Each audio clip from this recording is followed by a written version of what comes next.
State of Florida v. Stephan Michael Sterns, 2024 CF632. Appearances for the record, beginning with the state, please. And Madeline William J. for the state. Counsel on behalf of Mr. Sterns. Thank you. Right, the court has three motions before it filed by the defense. The first, in chronological order, is a motion to suppress evidence obtained by unlawful seizure of a cell phone. The second is motion to suppress evidence obtained from unlawful searches of a cell phone. And the third motion, motion to suppress evidence obtained from Google search warrant. Some of the arguments are interlaced amongst themselves. The state of Florida has filed responses to each of the motions. In advance of this hearing, the court was provided with three audio recordings of interviews. The first recording of an audio interview was with Mr. Sterns and Detective Hunt. That was on February 27th at 12:05. Second recording was identified as 24-11313 _ Stephan between Mr. Sterns and Detective Tagler and Detective Costa. Third recording the court reviewed was identified as 24-1313 _ Stephan number 2, and that was an interview that occurred on February 28th at 12:16 a.m. I have reviewed those recordings in their entirety. I have reviewed the defense's motions. Some of the interrelated arguments are that the seizure of Mr. Sterns' cell phone by law enforcement was initially pursuant to consent, but if that consent is deemed valid, that the scope of the consent was exceeded by law enforcement, that consent and subsequent consent were not a knowing, voluntary, or intelligent waiver of his Fourth Amendment rights. That's either that was by way of coercion or acquiescence to police authority or impairment by lack of sleep or ingestion of a sleep aid, and that no exigent circumstances existed to vitiate the need to secure a warrant prior to the seizure.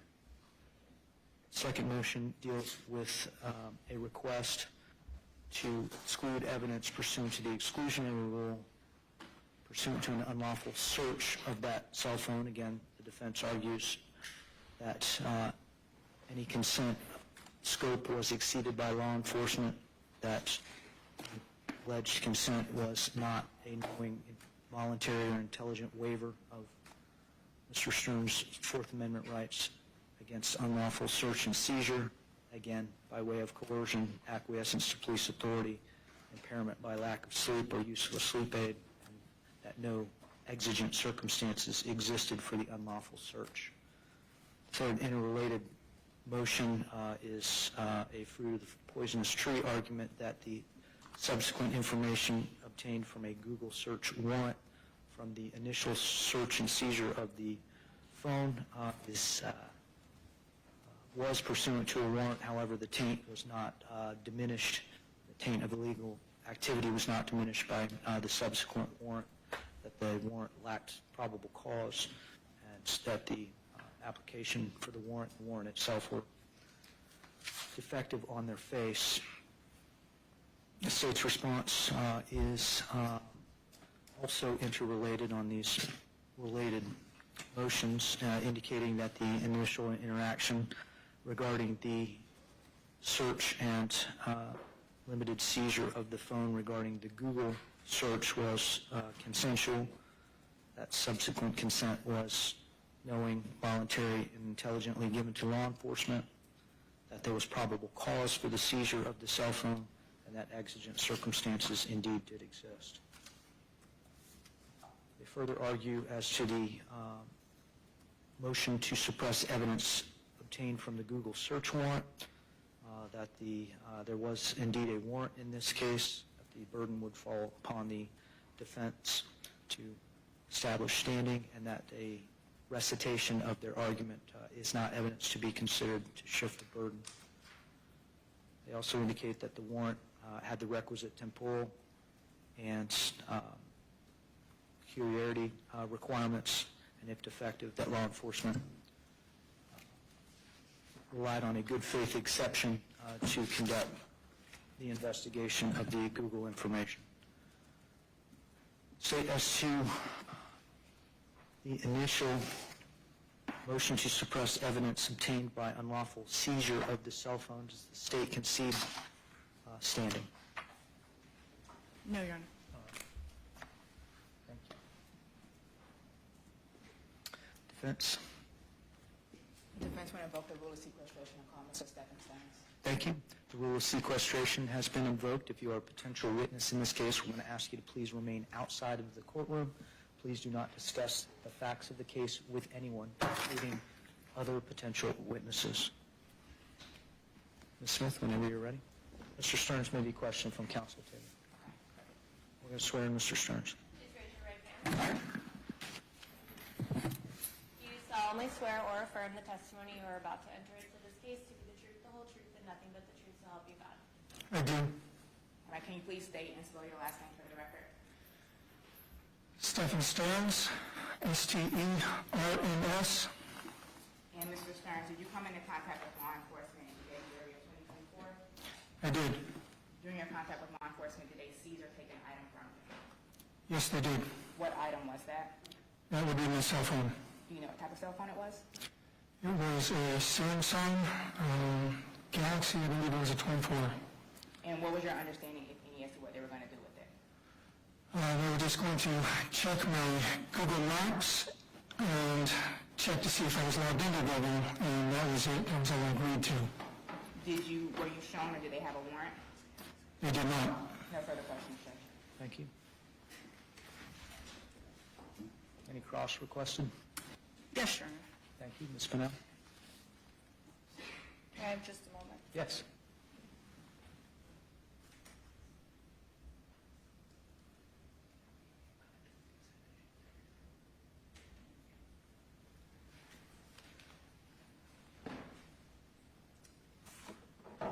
Mr. Sterns, you briefly discussed having a conversation or being interviewed by Detective Tagler and Detective Acosta on February 27th. Is that correct, of last year? That is correct. And pursuant to the questions you were just asked, you had indicated that you did not consent to the search of your cell phone. I consented only to them looking at the Google Maps and checking to see if I was logged into Google in the first place. Did you have the opportunity to see what law enforcement was doing on your cell phone? No, as Acosta was still talking to me, Tagler walked away and began searching all the things that I did not consent to.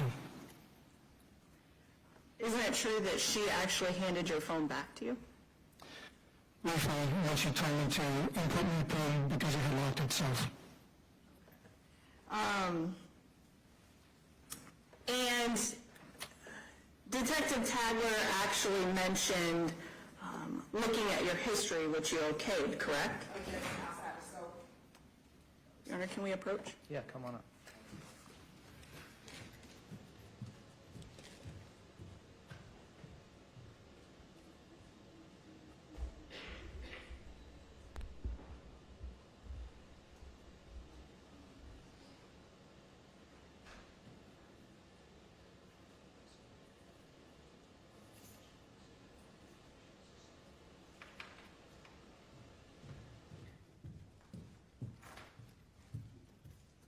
And the cell phone in question was in fact your cell phone? Yes, it was. I don't have any other questions. Thank you. Can you redirect? Thank you. Argument, state. No, Your Honor. Court's going to find that there has been record evidence to establish that Mr. Sterns was the person that was affected by an alleged violation of his Fourth Amendment rights, that the property alleged in that violation was admitted to be his, and I'm going to find that the burden has indeed shifted to the state regarding the defense's motion to suppress evidence obtained from the unlawful seizure and search of the cell phone. State, do you anticipate presenting witnesses or evidence? Yes, Your Honor. Thank you. I'm going to call your first witness. The state will call Detective Francis Hunt.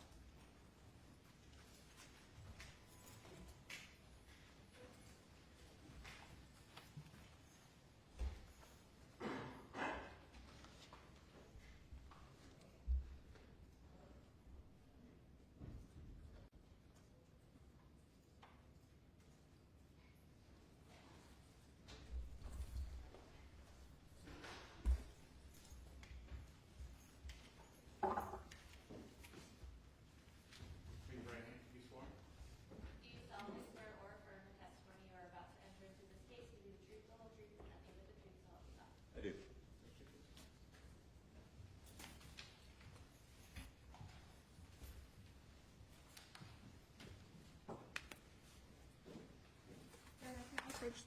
Of course.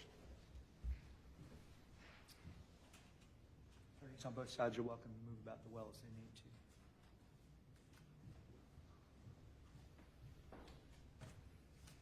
Good afternoon. Will you please say your first and last name and spell both of them for the record? Francis, Francis, Hunt, Hunt. How are you employed? I'm a detective with the Orange County Sheriff's Office. What was your assignment with the Orange County Sheriff's Office in February of 2024? I was and am currently assigned to the Domestic Crime Squad. How long have you been assigned to that particular squad? About a year and a half. How long have you been with the Orange County Sheriff's Office? About 5 years. Were you assigned to the investigation into Madeline Soto, who was reported missing? Yes, ma'am. Did you have the opportunity to come into contact with somebody identified as Stephan Sterns? Yes, ma'am. When did you have contact with Mr. Sterns? The morning of February 26th, 2024. February 26th, the Monday, or February 27th, the Tuesday? I believe it was the Monday, or it was actually the Tuesday morning, I'm sorry. Tuesday. At the time that you had contact with Mr. Sterns, had the Orange County Sheriff's Office already been investigating the disappearance of 13-year-old Madeline Soto? Yes, ma'am. Did you have contact with Mr. Sterns and conduct an interview about 12 in the afternoon on February 27th of 2024? Yes, ma'am. And can you describe Mr. Sterns' demeanor during your encounter with him? Nothing particularly notable. He seemed to have, I think he had just woken up about an hour before I made contact with him. He was an average demeanor, nothing particularly notable about it.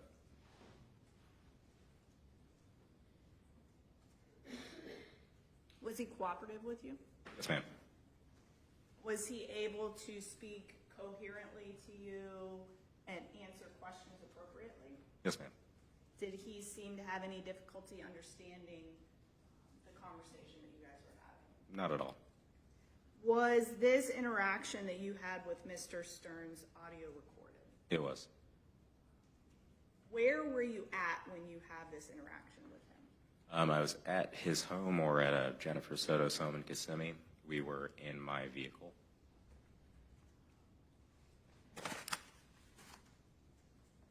Was this located at 4012 Santa Maria Drive in That's it. Kissimmee? And was anybody else present during your conversation? No, ma'am. Your Honor, I would like to approach the witness with state's name for identification.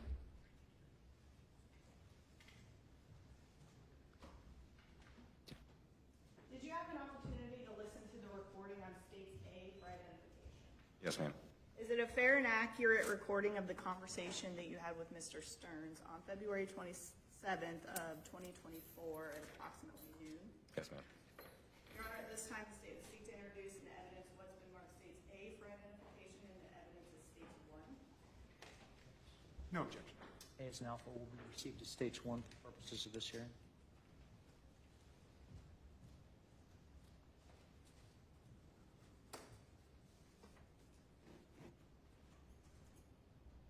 During your interaction, you had indicated that you believe, well, actually here in court today, you indicated that you believed he woke up about an hour before you had contact with him. I believe so.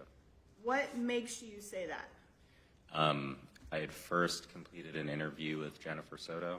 I had gone back to my vehicle to make a phone call, and I think Stephan was upstairs in the home while I was interviewing Jennifer. When I had gone back in, he walked back down from upstairs and said that he had recently woken up within the hour.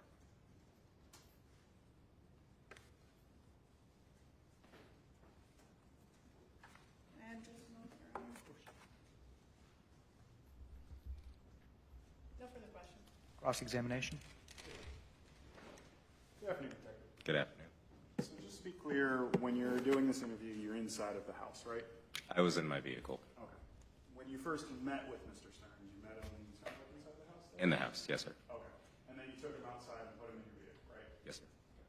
And when you did that, that's when you learned about him being sleepy, it sounds like? I don't think he was sleepy, but it sounded like he had woken up about an hour prior. Yes. Okay. Woke up about 11 a.m.? Sounds like the interview was noonish, right? Correct.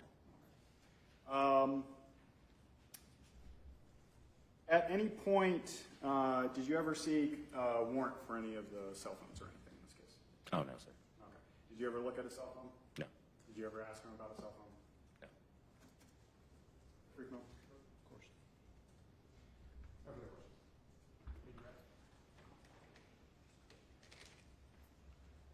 No, Your Honor. Detective Hunt, step down. Yes, Your Honor. Is he excused from subpoena for today? Yes, Your Honor. Thank you, Detective.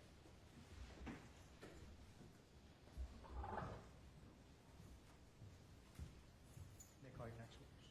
State calls Detective Myra Tagler.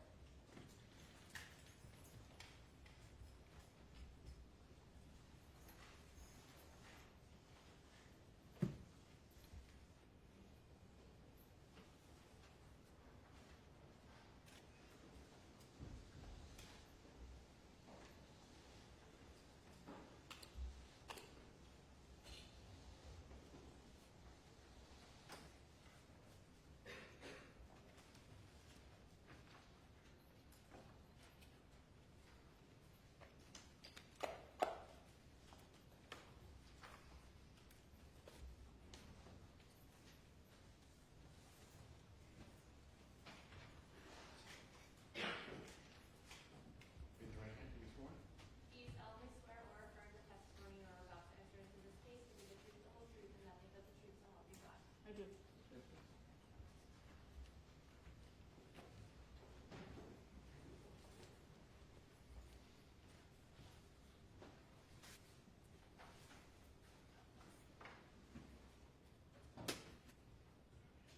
Will you please say your first and last name and spell both of them for the record? Myra Tagler, M-A-I-R-A, last name T-A-G-L-E-R. How are you employed? The Orange County Sheriff's Office, How long have you been with the sheriff's office? 9 years. In February of 2024, what was your assignment? I was assigned to the Sex Crimes Unit. Are you still assigned to that particular unit now? Yes, ma'am. How long have you been in that unit? 3 years and 2 months. Were you working in your capacity as a detective in that unit on February 27th of 2024? Yes. Did you become involved in the investigation into the missing juvenile named Madeline Soto? Yes. How did you become involved? I was tasked to assist the primary detective at the time, Detective Hunt, with canvassing. About what time do you respond to assist in the investigation? It was about 4 p.m. And this was on February 27th. Yes. And where is the initial location where you responded to? It was in Hunters Creek, Did you respond to a residence in Hunters Creek or somewhere else? somewhere else. Did you respond to the command post? Yes. When you get to the command post, do you learn any information regarding the investigation? Yes. What information do you have after leaving the command post? What information did you get? I was advised of we have LPRs, which is tag readers, and I was advised of the direction of travel that Stephan's vehicle had traveled the day of the incident. Were you aware on this date and time that Madeline Soto had not gone to school on February 26th? Yes, Were you aware that she had not been seen since the morning of February 26th? yes, And the information regarding the tag reader, did law enforcement identify the tag that was on a vehicle that the defendant had access to? yes. And what was some information that you got regarding the location of the defendant's vehicle on the morning of February 26th, the Monday? He had traveled southbound 3 times on South Jungin Parkway towards Kissimmee, which was away from the direction of Madeline School. Are all of these times early morning and late morning? Both. And then did you also get some information that in the afternoon, the car was traveling in and out of St. Cloud, Florida? Yes, Specifically, the travel on southbound South John Young Parkway, were those times consistent with what the defendant had described to law enforcement as his location were? they were not. And were these, the initial time was around 8:15 in the morning? I believe it was 8:10. And then there was another one around 10 o'clock in the morning? Yes, And then almost around noontime? yes. Thank you. Overruled as to leading, I've got a question. The times that you just gave were for identifications of the tag LPR. through the LPR system. Overruled. Continue. And then the afternoon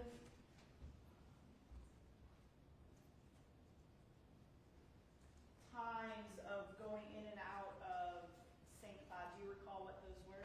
I do not.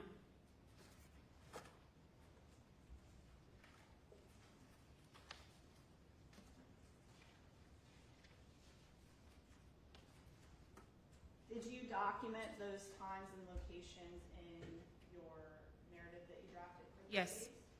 Would looking at your narrative assist in helping you remember the specific times that the vehicle was traveling in and out of St. Cloud? Yes.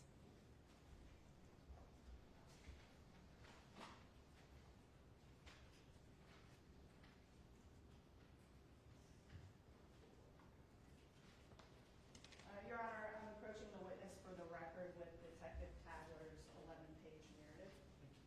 Thank you.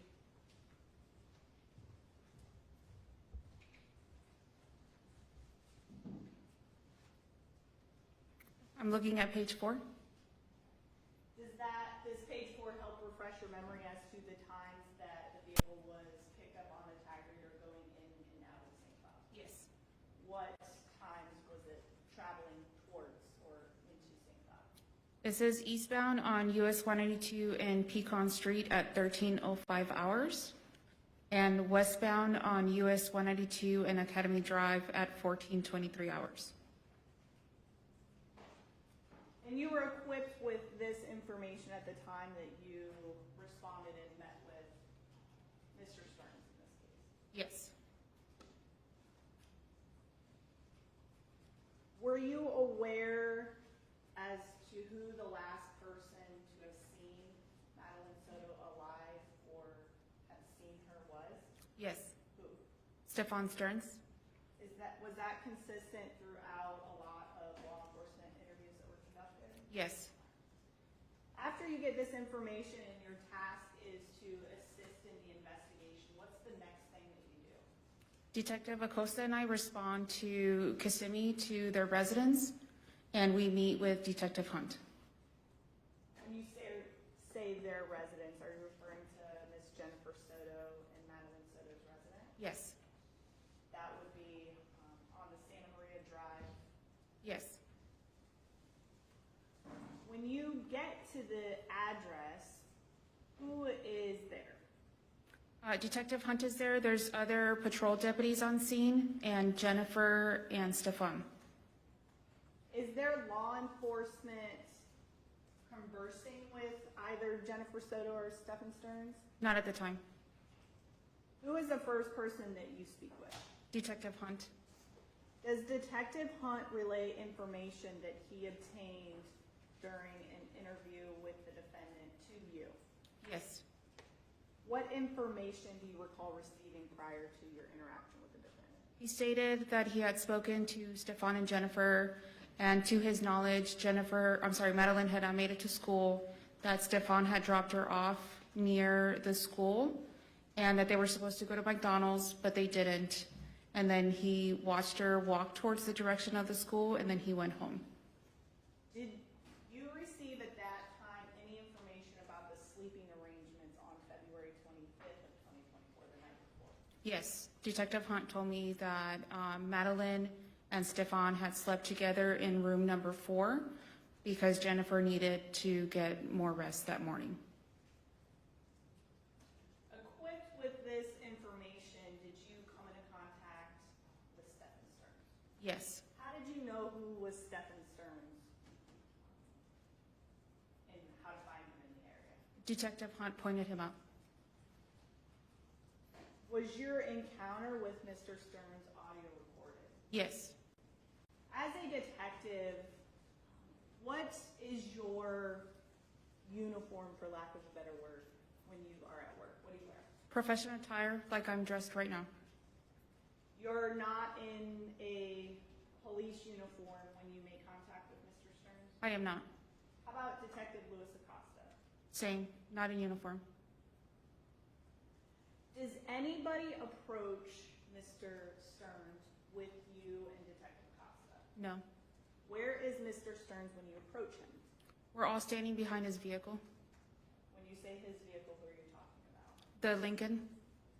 So the defendant's Lincoln. Yes.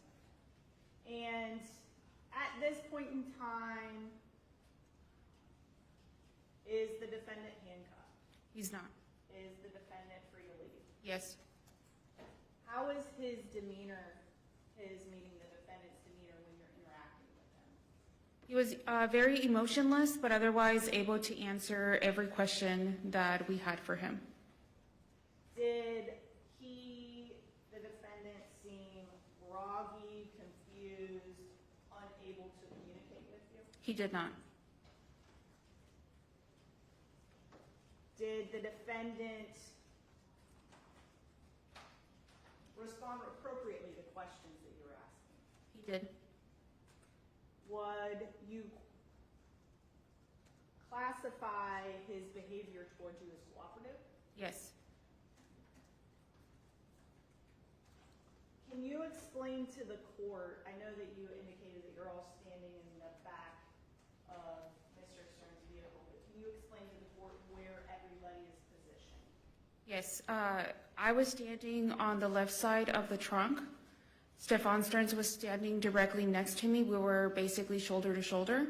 And Detective Acosta was standing closer to the wheel well on the right side and the corner of the car. Was Mr. Sterns' path of travel impeded by either of you? It was not. Was Mr. Sterns free to leave? Yes. Did Mr. Sterns ever communicate with you either verbally or by body language or physically a desire to end the communication with you? He did not.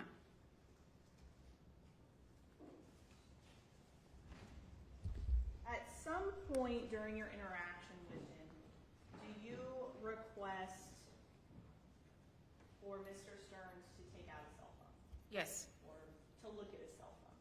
Yes. Can you remember where the cell phone was, where the defendant's cell phone was when you asked this question?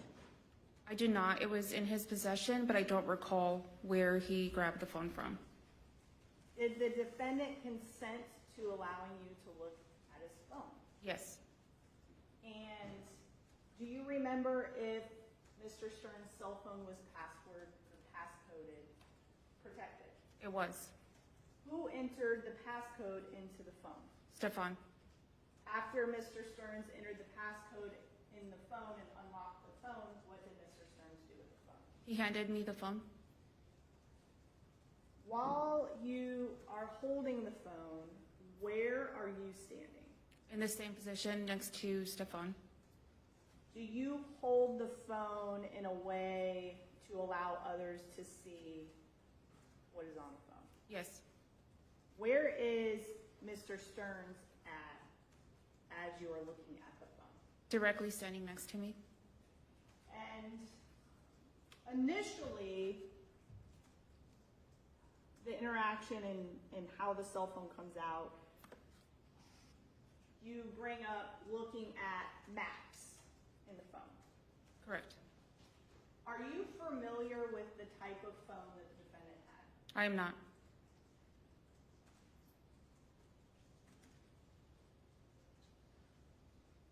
Do you also inquire as to taking a picture of, quote unquote, your history, the defendant's history? Do you remember that? Yes. And that's also encompassed in the audio recorded interview. Correct.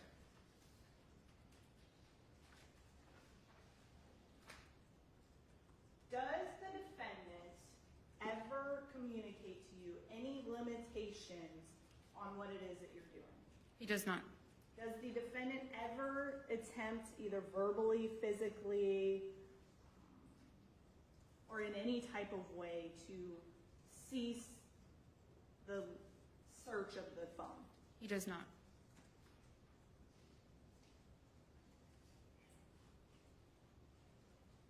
After you look at the maps, the history, what did you see? Or what did you notice in what you saw on the phone? I noticed that he had mentioned that he uses Google Maps for basically everything, to check locations, the time places open and close.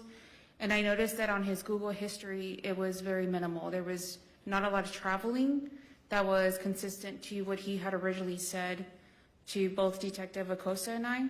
So then after that, I went to his call history, and I noticed that there was also not a lot of information on his call history. And this was after you mentioned looking at his history. Correct.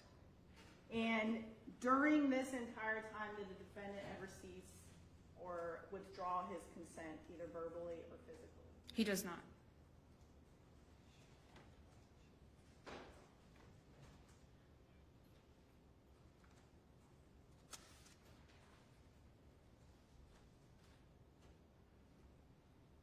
After this initial interaction with the cell phone, do you keep the cell phone? No. What do you do with it? I hand it back to Stephan. Is it at this point that you walk away for a brief period of time? Yes. And do you come back? I do. Where Mr. Sterns and Detective Acosta are? Yes. Did anything about the circumstances surrounding this interaction with Mr. Sterns, either the location, the number of people, where people are standing, did any of that change? No. Was Mr. Sterns standing in a similar place as before you left? Yes. Was Mr. Sterns still free to leave and out of handcuffs? Yes.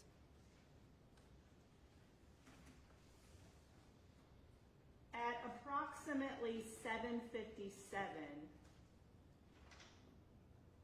do you again ask Mr. Sterns to unlock the phone? Yes. How does that happen? Explain that process. He again enters the code and hands me the phone.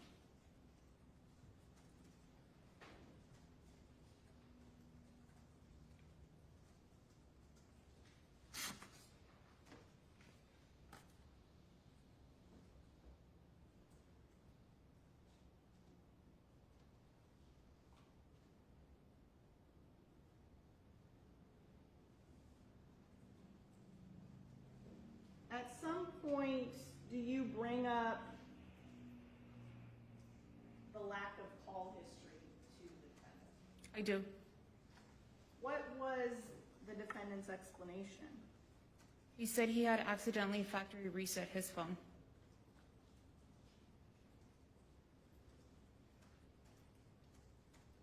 After your interaction with him,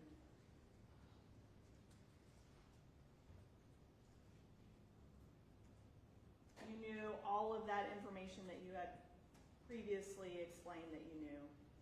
You had an opportunity to see things on the phone and the information that you had that the phone was factory reset. What did you do? At that point, I told him I was going to hold on to his phone.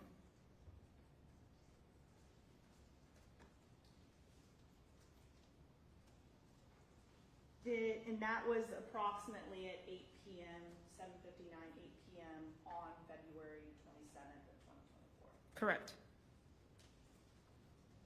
After this interaction with him, did you secure anything else No.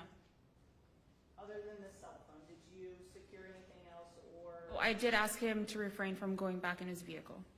his vehicle, meaning the Lincoln? Yes. Was Mr. Sterns able to enter and exit Jennifer Soto's vehicle during the time between your two interviews with him? Yes. Was he free to walk about? Yes. Did you or Detective Acosta remain where Mr. Sterns and Ms. Soto were? No. What were you doing in between your two interviews?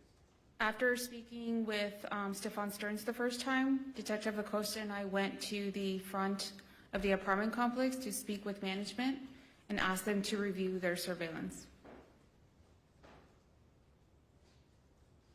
After doing these additional tasks, do you speak to Stephan Sterns a second time? Yes. This is approximately 12:15 in the morning on February 28th, right? Yes. Was Mr. Sterns handcuffed? He was not. Had his movements been restricted in any way by you during your conversation? No. Were you wearing the same clothes that you had worn a couple hours earlier? I was. Who was with you when you spoke with Mr. Sterns? Detective Acosta. At any point in time during either of your interactions with Mr. Sterns, did you or Detective Acosta remove a firearm from your persons? Did you guys take your guns out? No. Did you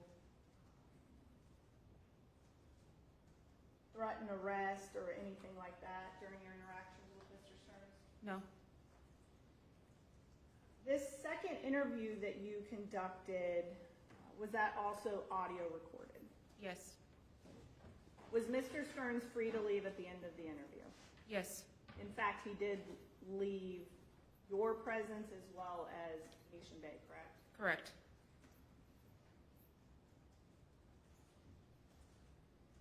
Was Mr. Sterns' demeanor the same or different? It was the same. Did you have any issue communicating with Mr. Sterns? I did not. Was Mr. Sterns cooperative with you? Yes. And during this second interview, did you explain what law enforcement was seeking to do with Mr. Sterns' phone? I did. What did you tell him? I asked him I told him that we wanted to download the phone to see if we can get more information from his maps. And then he said that that was fine. Okay. Are you sure that you specifically said that you wanted to download information, specifically the maps? Not just the maps, just any information on his phone. I told him that we wanted to get more information from his cell phone. Do you remember using the words, we want to download your phone, we want to go through your phone? Yes. During this encounter with him, you request specific consent from him to be able to go through the phone, right? Yes. Do you explain to him in your question what is going to happen or what your alternative route to obtaining that cell phone download is? Yes. What did you say? When I explained to him what we wanted to do with the cell phone, I asked him if I had his consent to download the phone or if I had to obtain a search warrant.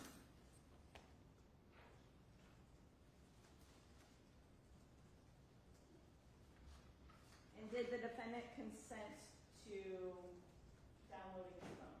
Yes, Did the defendant provide you verbally with the passcode to his phone? he did. At the time that this interaction happened, did you or Detective Acosta impede or restrict Mr. Sterns' movements in any way? We did not. At any point in time, did Mr. Sterns seek to limit the scope of the cell phone download? He did not. Did you provide Mr. Sterns with your phone number or a way to get a hold of you after your interaction? I did. And did you give him any information as to when you would be accessible through that cell phone? I did. What did you tell him? That my phone was on 24/7.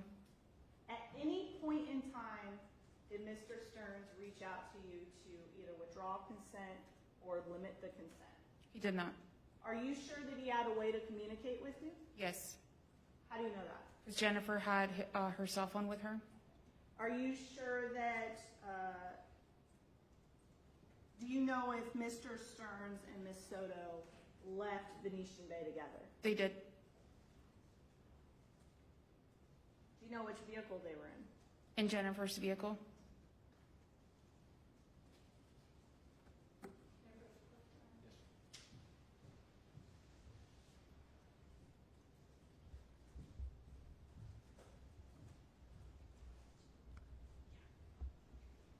I'm approaching the witness for the record with State's B for identification. Did you have an opportunity to listen to the recordings on State's B for identification?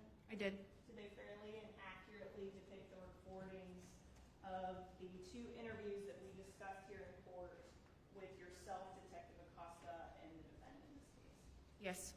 Your Honor, at this time, the State received interviews and evidence what's been marked B for identification and evidence of State 2. Be a composite exhibit with both recordings. Yes, Your Honor. Thank you. No objection. These and Bravo will be received as stated. Can I have just a moment?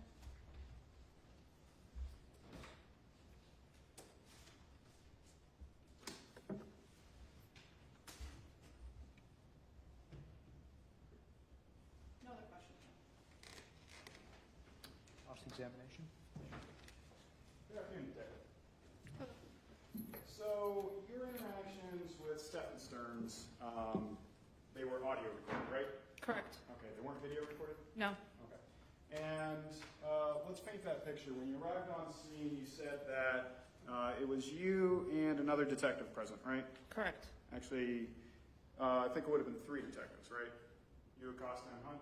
Hunt was already on scene. Detective Acosta and I arrived later. Okay, so 3 detectives now on scene. Correct. Okay. And alongside those detectives, you said they were patrol deputies, right? Yes. From the Orange County Sheriff's Office? I don't recall if it was us or Kissimmee. Okay. Were they wearing uniform?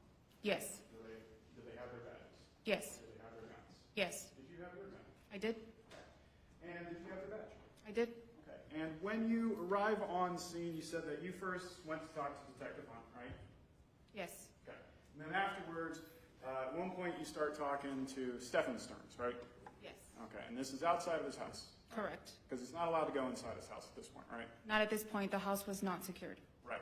And when you're talking about secured, that's for securing for searching the house, right? Correct. Okay. So the deputies are making sure that he's not going back inside his house, right? Nobody's doing that. Okay. So at what point, let me ask it this way, how did he get outside of the house? I don't know. I wasn't there when he was outside. To your understanding, how did he get outside? I'm not sure. The law enforcement have told him to? I wasn't there. Okay. And when you're talking with him, at no point did you say, you can go back inside, right? I did not. At no point did you say, you're free to leave, you can drive away, right? I did not. Actually, and you kept him from going inside his own vehicle, right? I did. Because that was being secured for searching too, right? At that time, I just asked him to refrain from going back in his vehicle. Okay, so you didn't even tell him it was for search? Not at that time. I wasn't sure what we had at the moment. Okay. And then when you're talking with Mr. Sterns, you kind of give us general you that you said that he consented to searching his phone, right? Yes. Okay. Your specific question to him at first, going through the timeline, is do you mind if I look at your maps real quick, right? Correct. At no point did you say, do you mind if I dig through your entire phone at this point, right? I did not. Okay. And then when you get to the next question, it's do you mind if I take a picture of your history, right? Yes. Okay. Not take a picture of his lock screen? No. Not take a picture of his home screen? No. Not take a picture of his call history? It was his history. Not take a picture of his emails? I did not. Not take a picture of the entirety of his phone, just his history, right? Correct. Okay. And then when you get to the next thing, you say, is it okay, let me make sure this is right. Is it okay if I go in your settings real quick? I just want to see if you're logged onto your Google, right? Yes.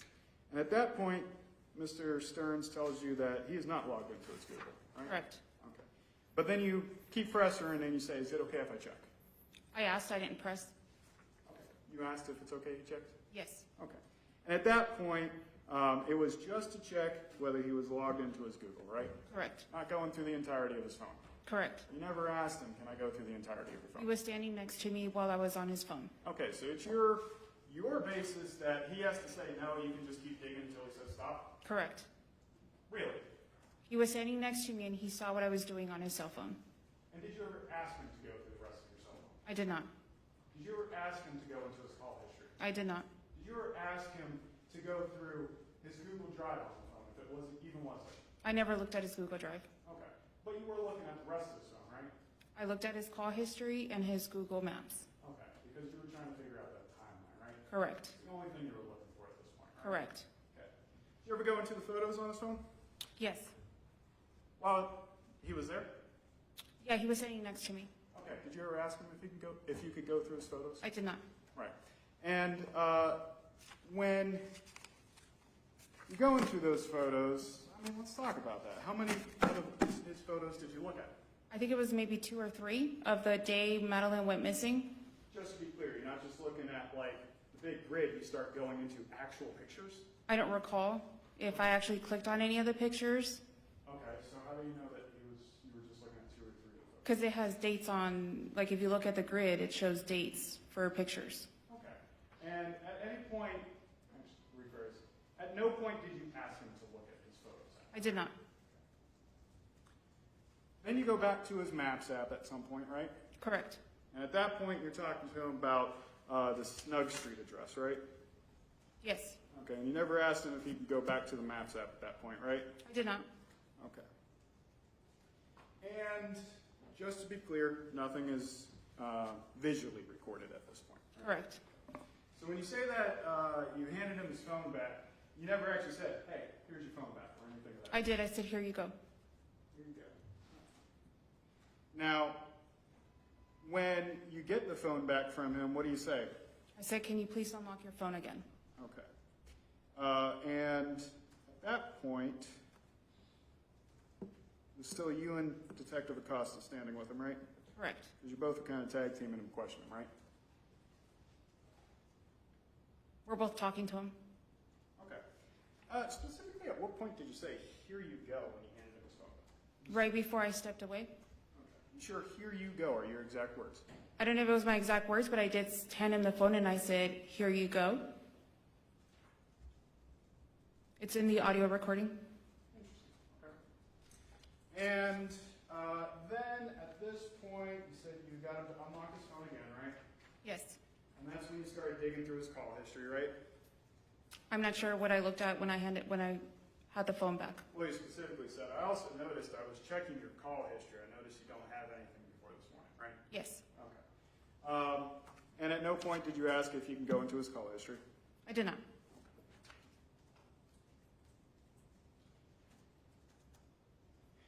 You took the phone from him, what time was that?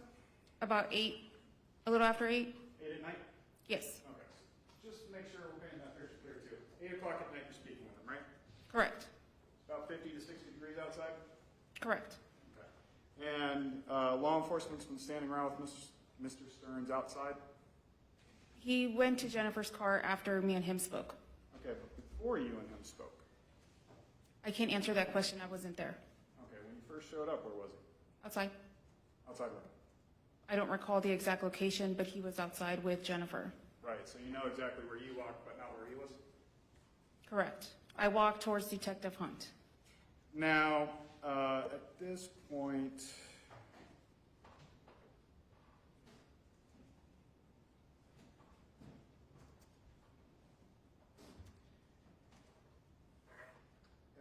you collect Mr. Sterns' phone away from him for the final time that he has his hands on it, right? Correct.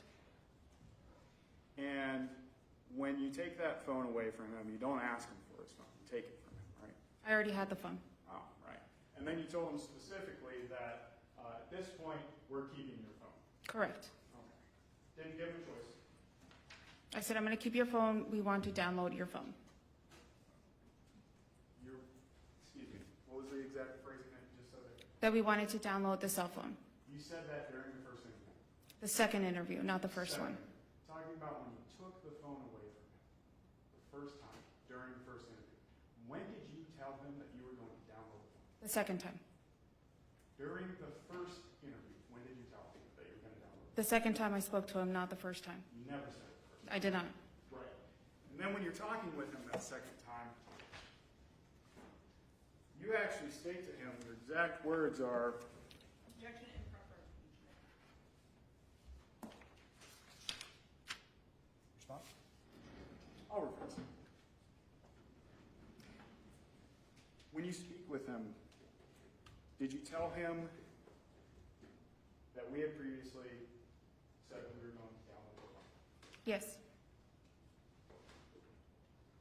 And your interactions with him were recorded. Correct.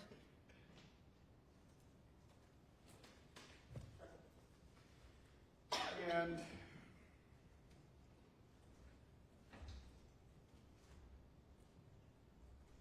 when you originally took the phone from Stephan Sterns, Mr. Sterns was concerned about staying in touch with his father, right? Correct. Okay. And that's the point where you told him, well, you can just talk to him through Jen's phone, right? Yes. And at no point was he asked to consent to seizing his phone, right? Correct. At no point did you ever give him any form or anything to consent to seizing his phone? I did not. Everything's audio recorded. Okay. And at no point did you ever get a form from him consenting to downloading his phone? I did not. Okay. Because everything's audio recorded. Correct. Got it. And you collect the phone at 8 at night. It's about 1:30 in the morning you talk to the phone again. It's not. It's about midnight. About midnight, okay. 4 hours then? Just about. Okay. You had phone in your possession? It was in my vehicle. Okay. Ever apply for a search warrant at that point? I did not. Why not? I didn't need, I didn't have like enough information yet as to what we were doing with the case. Elaborate on that for me. What do you mean you didn't have enough information? We knew that something didn't sound right, as like was speaking with him with like the timeline and things like that. But we weren't sure exactly what we were doing yet. I was waiting for my supervisor to contact me. Okay. And when your supervisor contacted you, did he or she, excuse me? He? Did he tell you to get a warrant? He did not. Okay. Did he tell you to try and get that cell phone download? He did. Okay. And how did he tell you to get that cell phone download? He didn't. He just said we wanted to get the phone downloaded, and that's when I asked Stephan if I had his permission to download the phone or if I needed to get a search warrant. Right. You gave him the ultimatum at that point, right? I asked him 2 questions. Okay. So we can either get the phone or you can get a warrant, right? Correct. Now, at any point during these interactions, did you ever tell Mr. Sterns that he could have his phone back? I told him his phone was going to be downloaded overnight and that he should probably get it in the morning. Okay. And prior to the second interview, did you ever tell him he could have his phone back when you just took it from him? I did not.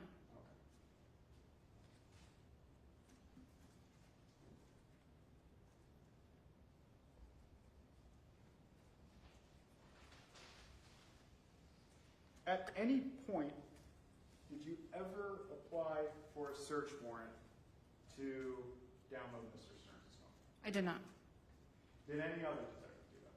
No. Okay, because you're relying on that consent, right? He gave us consent to search his phone. It's a yes or no. Were you relying on the consent, or did you get a warrant? He gave me consent. Now, when you're speaking with him, you became aware that Mr. Sterns had taken medication, right? He said he had the night before. Okay, and that was Ativan? Yes. And he told you why he took that medication, right?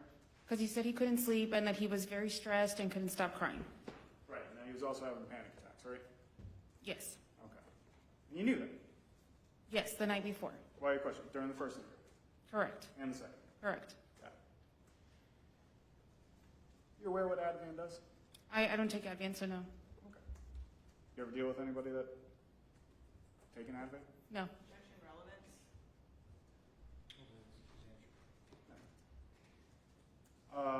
As to Mr. Sterns, he was wearing flip-flops at the time, right? Correct. Khaki shorts, Yes. thin hoodie. Yes. Told you he hadn't eaten all day, right? Yes. And was prevented from going inside of, sounds like his vehicle, right? His vehicle, correct. Okay. And again, couldn't go inside his own house. Or not his house, but the apartment. Not at the time. Okay. And at what time, rephrase, at 2:40 in the morning on February 28th, you submitted his phone to the Orange County Sheriff's Digital Forensics Unit, right? I did not. You did not? No. Who did? Detective Acosta. Okay, so Detective Acosta was now in charge of the phone? Yes. Okay. You guys ride in the car together? We did not. You said the phone was stored in your car at some point, right? When we were talking, or when we were looking at the video, yes, it was in my vehicle. Okay. When did you turn over the phone to Detective Acosta? At the end of the night, after we secured the residence, which was around 1 in the morning, Detective Acosta was waiting for the tow truck for Stephan's Lincoln, and that's when I handed him the phone because he was going to Central Operations, and I was not. Okay. Was that the last time that you had involvement with the phone? Yes. Okay. So after the handoff, nothing else, just to be clear? In reference to, like, if I ever looked at the phone again? Yeah. Sure, I think it was like 2 days later. Okay. So at that point, the phone's still in your law enforcement's possession? Yes.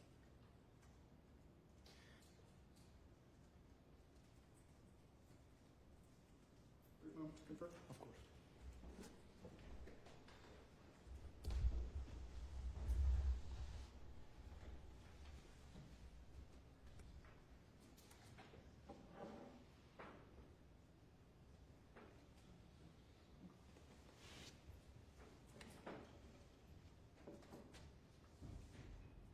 No further questions. Thank you. Redirect.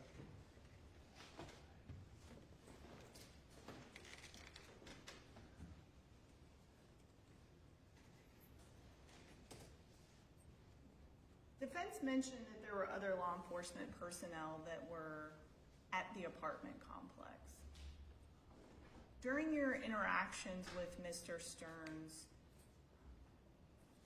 who was in the immediate area? Just myself and Detective Acosta. Everybody was kind of just hanging out in the area.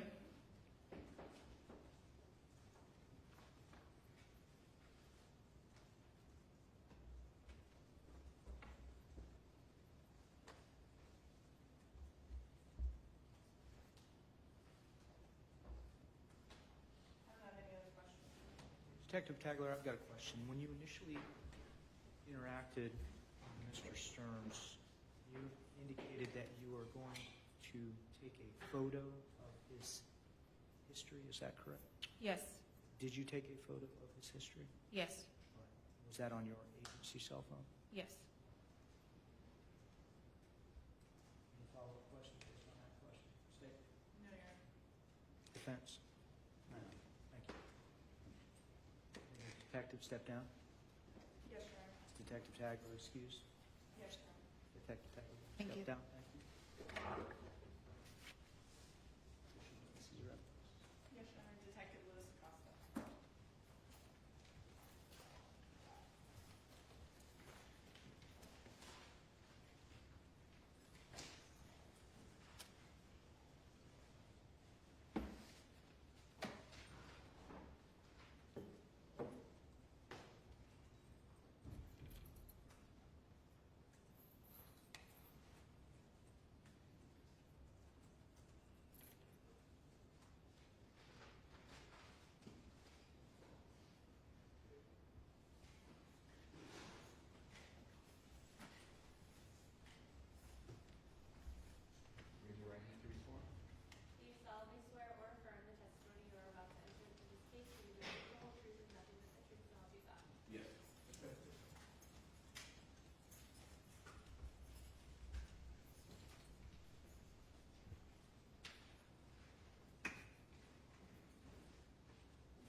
first and last name and spell both for the record?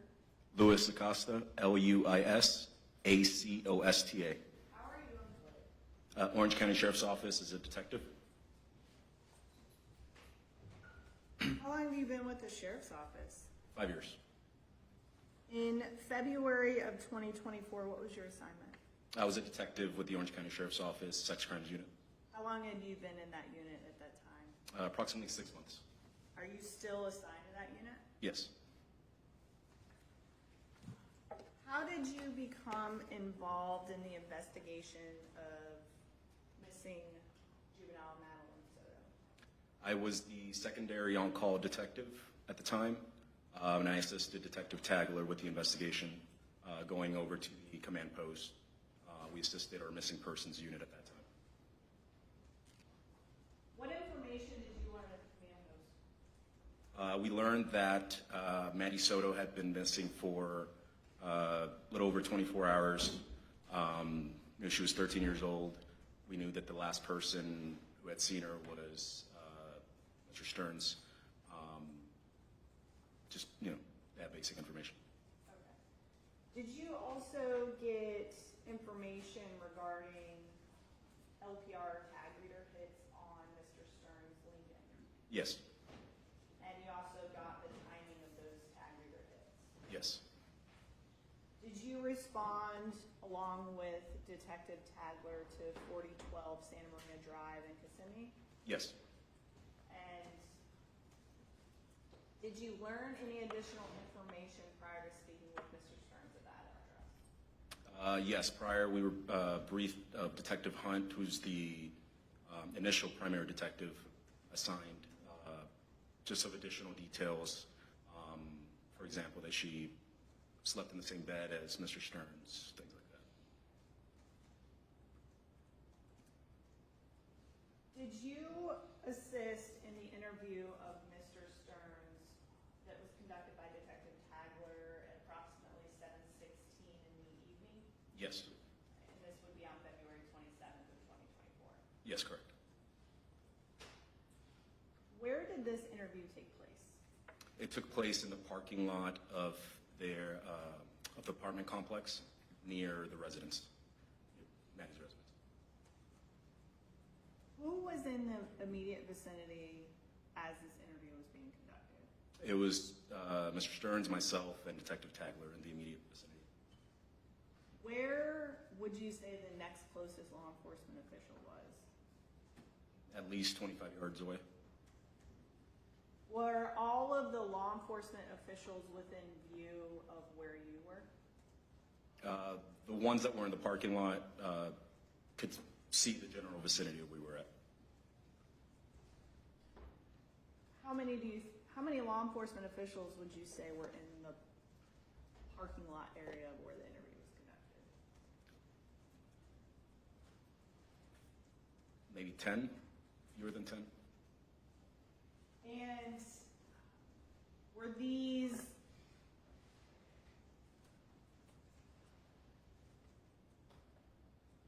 law enforcement officers engaged in tasks, sitting in vehicle, like what was going on? Yes, just kind of setting up a perimeter around the area, making sure media didn't get too close, just kind of standing by for tasks. Scene security? Scene security. Did any of these other law enforcement officials have contact besides you, Detective Tagler, and Detective Hunt earlier in the day with Mr. Sterns while you were there? While we were there? No. Where were you and Detective Tagler and the defendant standing during this encounter? We were behind the trunk of a vehicle. I can't recall the specific vehicle. Was Mr. Sterns' ability to move about freely inhibited by either of you? It was not. How about any other law enforcement officer that was there? No. Were there any law enforcement vehicles prohibiting other vehicles from leaving the area or anything like that? No. What was Mr. Sterns' demeanor during your encounter with him? Kind of very just matter of fact. Would you classify his conversation with you as cooperative? Yes. What were you and Detective Tagler wearing? Not obviously specifics of what you were wearing, but were you in plain clothes? We were, yes, plain clothes. Did either of you ever remove your firearms from their holsters? No. Did either of you remove any handcuffs, taser, any type of weapon? No. Were there any threats of arrest made? No. Was Mr. Sterns free to leave? Yes. Did Mr. Sterns, based upon your encounter with him, seem to respond appropriately to questions asked? In what way? If you asked a question, did Mr. Sterns respond in a way that was coherent? Yes. Did you have any difficulty communicating with Mr. Sterns? No. Did Mr. Sterns fall asleep or ask to be excused from the interview? No.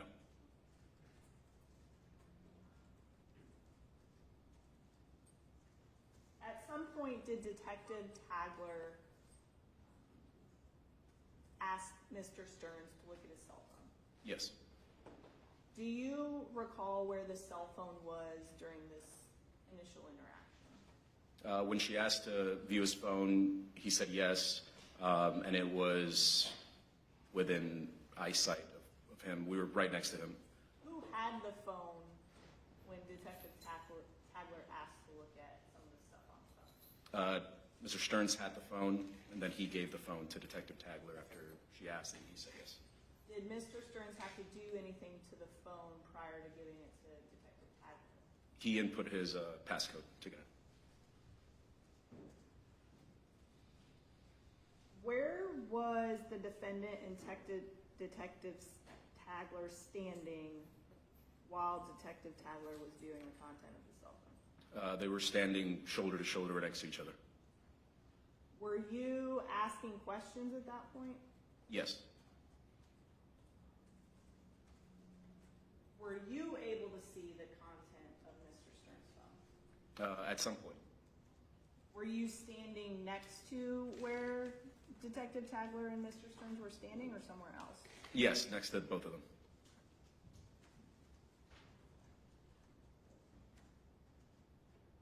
Was Mr. Sterns facing the general area of where his cell phone was being displayed from? Yes.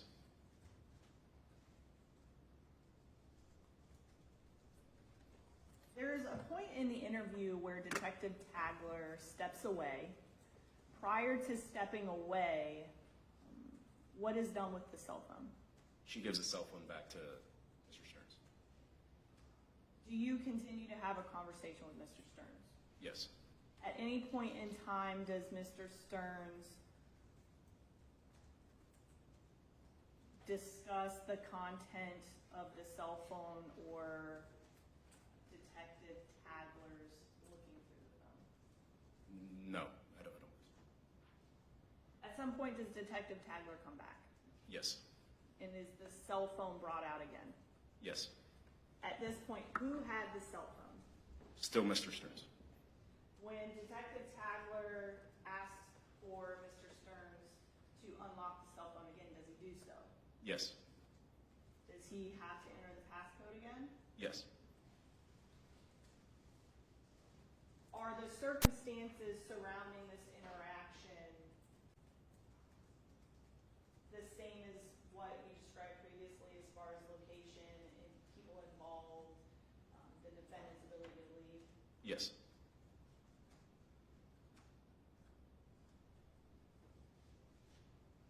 At the time that that interview concludes, Detective Tagler keeps Mr. Sterns' cell phone, correct? Yes. What information did you have together about the Madeline Soto investigation? So aside from what we had before, that she had been missing for over 24 hours. He was the last person to see her. There were many inconsistencies surrounding the time frame that he stated. He dropped her off and other things. And then the tag readers and information that we had about his movement.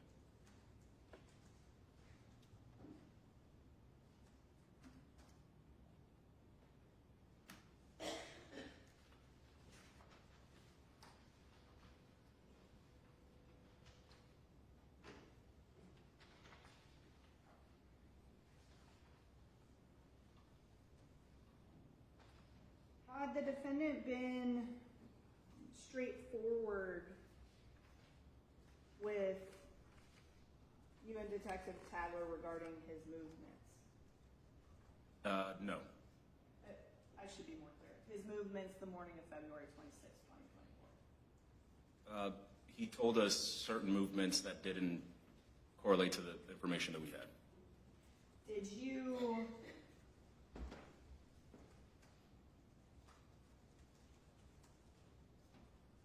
confirm with the defendant that he regularly used his cell phone to get places, look up addresses, get store hours, directions, things like that? Yes, I believe that was brought up. Were you aware that there was very limited location data and mapping location data that was in his phone when Detective Tagler checked that? Yes. Were you aware also of information that was located in Madeline Soto's cell phone as far as communications between her and the defendant? Yes. What information did you have about that? They communicated extensively, including very late at night.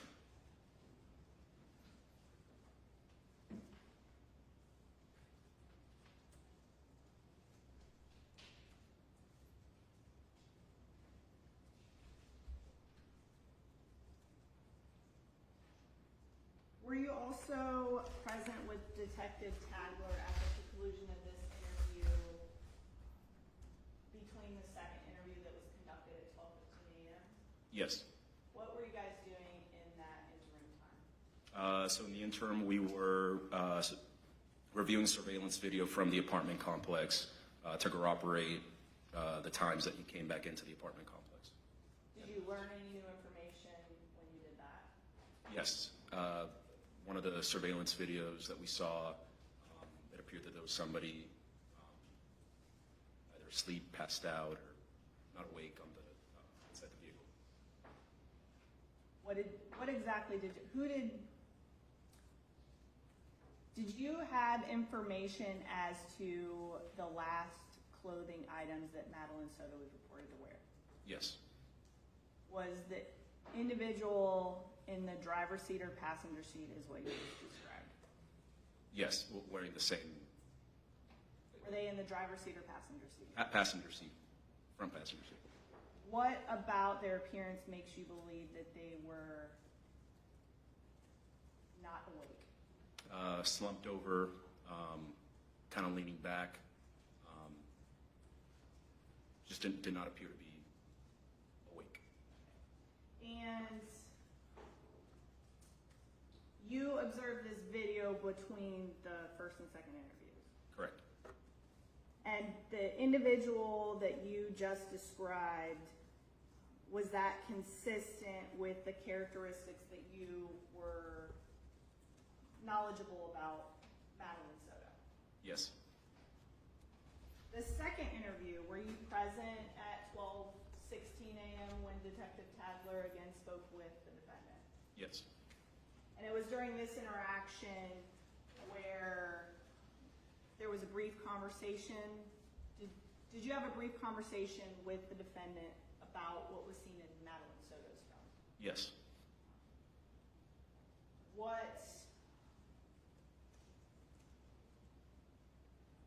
Did the defendant attempt to explain that to you? Yes. What did he say? He initially said she thought of him as a father figure. Then he immediately said she thinks of him as a father figure. Just said that it was a father figure-like relationship. And you also were present when Detective Tagler then speaks about downloading the cell phone. Yes. Can you kind of elaborate on that encounter as far as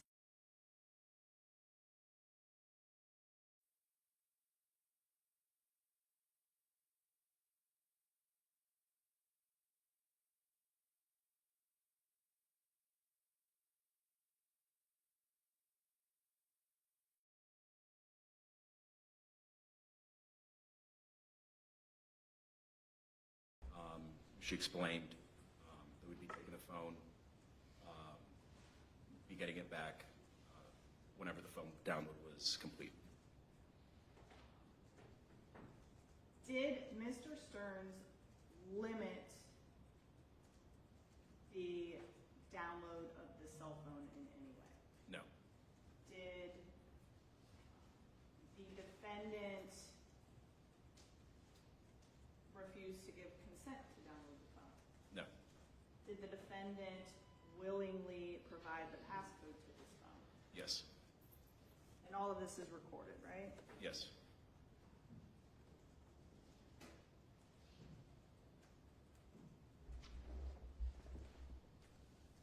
At what point do you recall learning that the phone was factory reset? I believe during the first interview, while Detective Tagler was looking through the phone, she noticed that the call logs, he only had calls from that day, the date of the interview, so from February 27th. So she asked him about it, why he only had calls from that date. He said he had accidentally factory reset his phone the day prior, attempting to just some sort of update. There you go.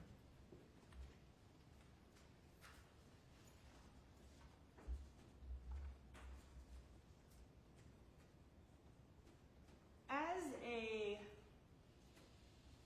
law enforcement officer, have you had the ability to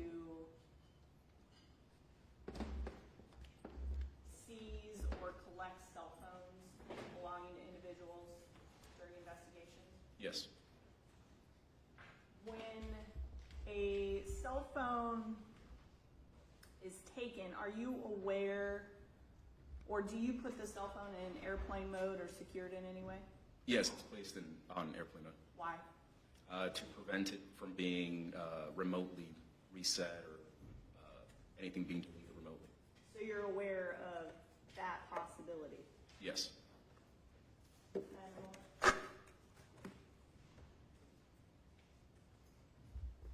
further questions. Cross-examination. Good afternoon, Detective. Good afternoon. So the interactions between you and Stephan Sterns, that was audio recorded, right? Yes. Not video recorded? No. Okay. And it's my understanding that you have an agency-issued cell phone, right? Yes. And that has the ability to document photos as well as videos? Yes. Okay. Did you do any of that documentation, the photos and videos, while you were speaking with Mr. Sterns? I did not. Okay. When you said you arrived on scene, you said there was about 10 other either deputies or officers on scene? Roughly spread around the parking lot area. Okay. And you said that they were securing a perimeter, right? Correct. Making sure that media wasn't coming in and out of the apartment complex, right? Yes. Okay. So that means that there were going to be officers at the main entrance area of the complex? Yes. Okay. And they would have been staying right there the entire time, making sure who's coming and going, right? Yes. Okay.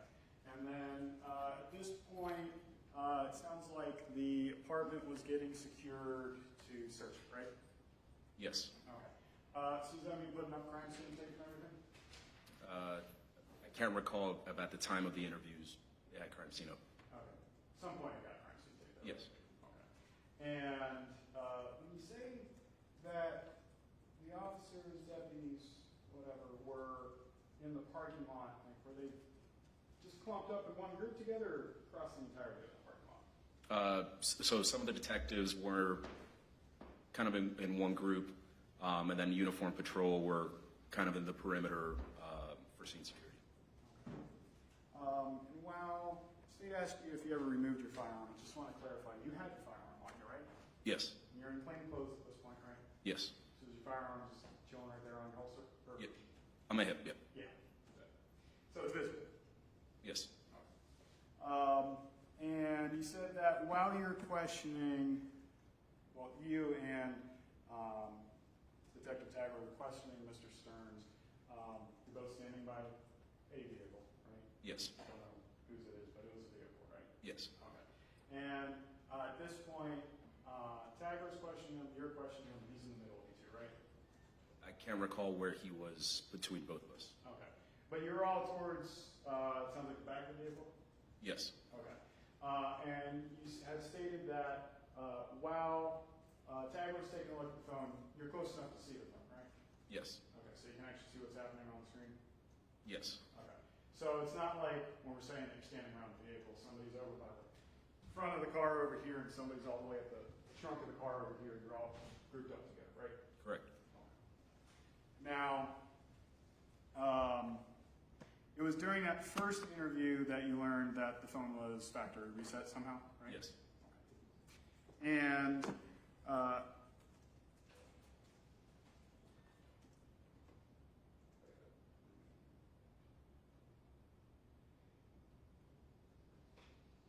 when y'all were leaving the scene, it sounds like Tagler gave you the phone? She gave it to Mr. Sterns. Okay. At the entirety of both first interview, second interview, everything. When you're taking the phone to the sheriff's. Oh, sorry. Yes. Yes. Yes. Gotcha.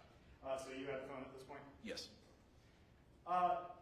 Before you had come into possession of the phone to take it back to the sheriff's office, it sounds like it was in Tagler's car? I'm not sure where it was. Okay. But between the first interview and the second interview with Mr. Sterns, it sounds like there's about maybe a 4-hour gap, right? Yes, somewhere around there. Somewhere around there.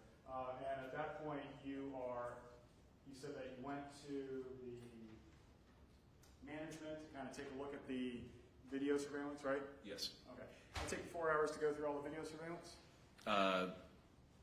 Not all just at the video surveillance. We were also debriefing kind of next steps, things like that, Right. discussing the case. So when you're saying debriefing, like, right, just you and Tagler, or are you talking to other people? Other people, the unit, Okay, so where does that happen? in the management area. Okay.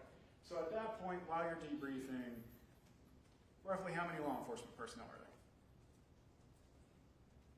I don't recall the number. Can you remember anybody that was there off the top of your head? Sure. Detective Tagler, myself, direct supervisors, so maybe a corporal and a sergeant. Okay, so at least 2 other people present? Yes. And it's at this point, so that's where you all were talking to supervisors, right? Yes. And at that point, it sounds like one of the supervisors was like, hey, we need to go get that cell phone, right? Yeah, I believe it came up during the conversation. Okay. And then during that conversation, did anybody ever mention, hey, let's get a warrant to download that? Not to my recollection. Okay.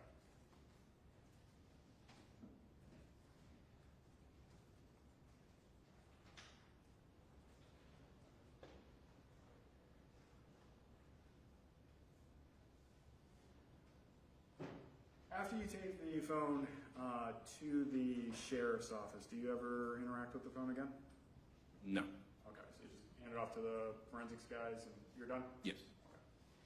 Okay. And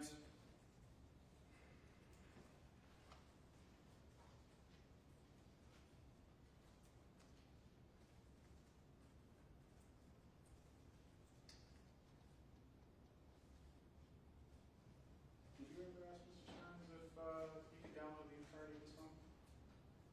I did. That conversation was had with Ms. Detective Tagler. And did you ever seek a warrant to download the phone? I did not. Did you ever attempt to draft a warrant of anything? I did not. Your comment to confirm? Sure.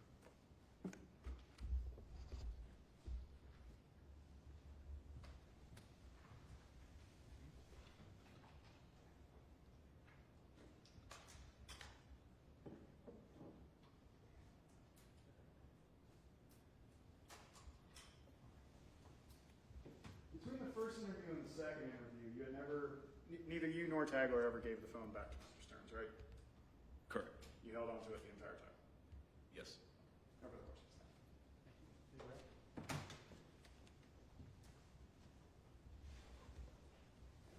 Did you conduct any interviews between the first and second interview with Mr. Sterns? Yes. Who else did you interview? Jennifer Soto. So that was also during that 4-hour period? Yes. No further questions. Detective, between the first and second interview, around a 3 hour, at the conclusion of the first interview, did you observe anyone direct Mr. Sterns that he could not meet? No. And when you returned after 4 hours, Mr. Sterns was where? He was in the same parking lot area. Any follow-up questions, Dave? Follow-up questions, defense? During that time span between the two interviews, did anybody tell him that he could leave? I don't recall that. Thanks. May the detective step down? Yes, sir. Is he excused from this appeal? Thank you, detective. Thank you. Additional witnesses are up. Yes, Your Honor.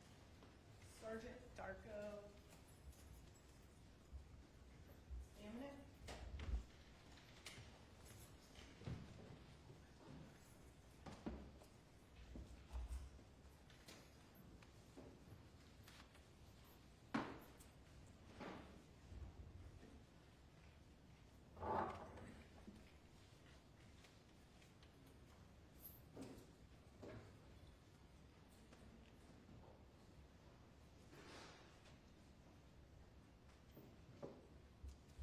Please raise your right hand this morning.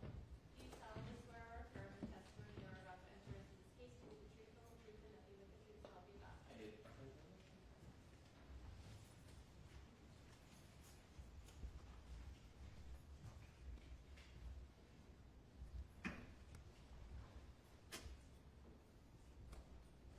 Will you please say your first and last name and spell those for the record? Darko Stamenik, Darko Stamenic. How are you employed? I'm currently a sergeant at the Orange County Sheriff's Office Digital Forensics Squad How long have you been a member of the forensic squad? since June of 2023.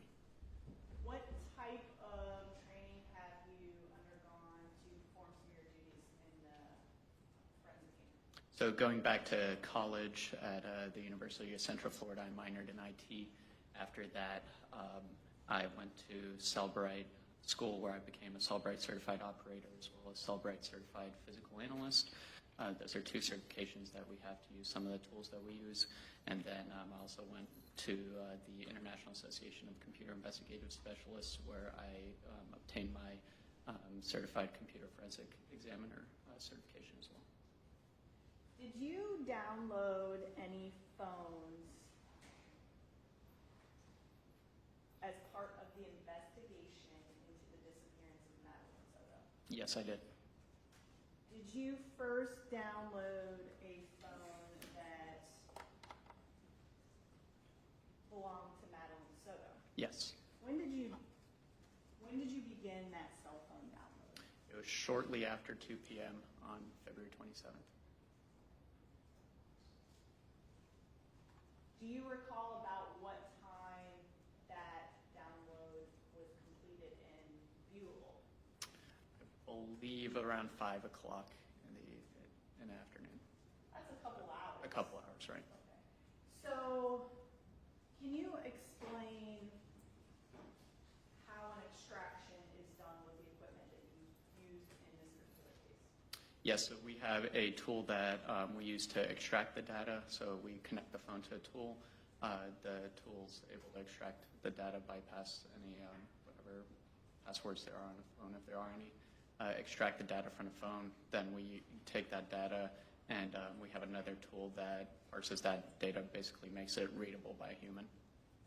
Is the time that it takes to extract the data from a phone variable upon the specific phone and maybe the data that's included in the phone? Yes, absolutely. Specifically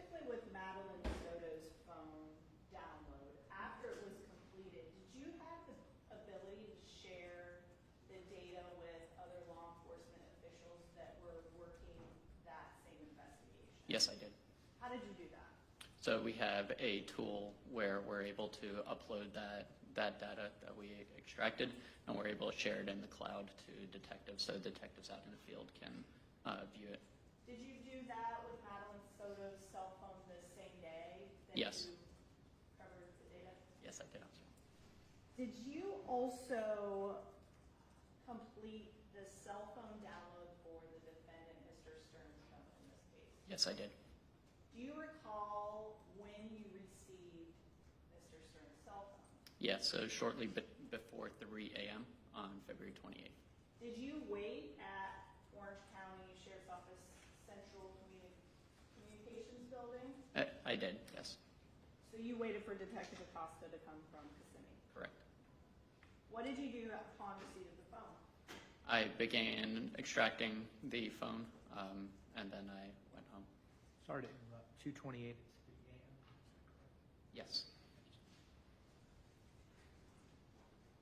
So what specifically did you do with the phone to begin the extraction? Connect it to a tool and follow the procedures on the tool to begin the extracting the data. Was the cell phone itself secured in any way prior to your receipt of it to secure the data in the phone? Yes, it was placed in airplane mode. And after you plugged the phone into the equipment that you utilized, you said you went home. Correct. Did the cell phone download process during your period of absence? Yes. Did you secure the room that this was being completed? Yes. And what time did you arrive back? I believe it was about 8 a.m. Did you check on the progress of the phone download when you arrived back? Yes, Was it completed? it was. Can you explain, for this particular phone, I believe it was a Samsung type phone, Correct. how do you factory reset it? Yes, so you have to go into the settings of the phone. I believe this, the next button says general settings, so you have to go into there.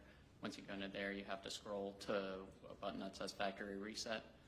Once you press the factory reset button, it asks you a couple of times if you're sure. It makes you type in your PIN code to the phone again to verify that it's you to reset the password, to reset the phone, I'm sorry.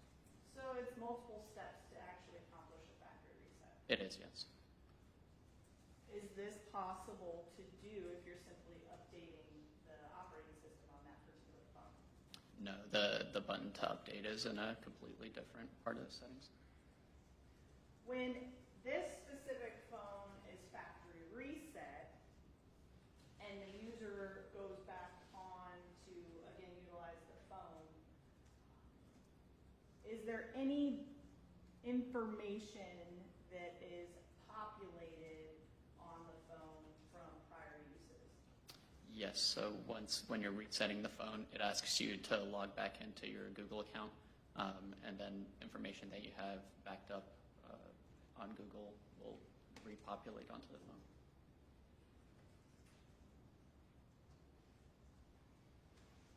If the phone is placed in airplane mode, does that prohibit the phone from resyncing with a Google account? Yes, it does. If items are subsequently deleted from a Google account and the phone is in airplane mode, do the items remain on the phone if they've been backed up? They do. If a phone is factory reset, is it still possible to obtain location data and other information from before the factory reset? It is, yes. How do you do that? Different ways. So, for example, the pictures, if pictures are backed up, if the pictures are pulled again, the pictures may have location data associated with them. So things of that sort.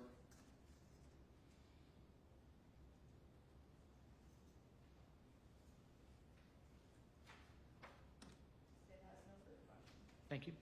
Cross-examination. Good afternoon.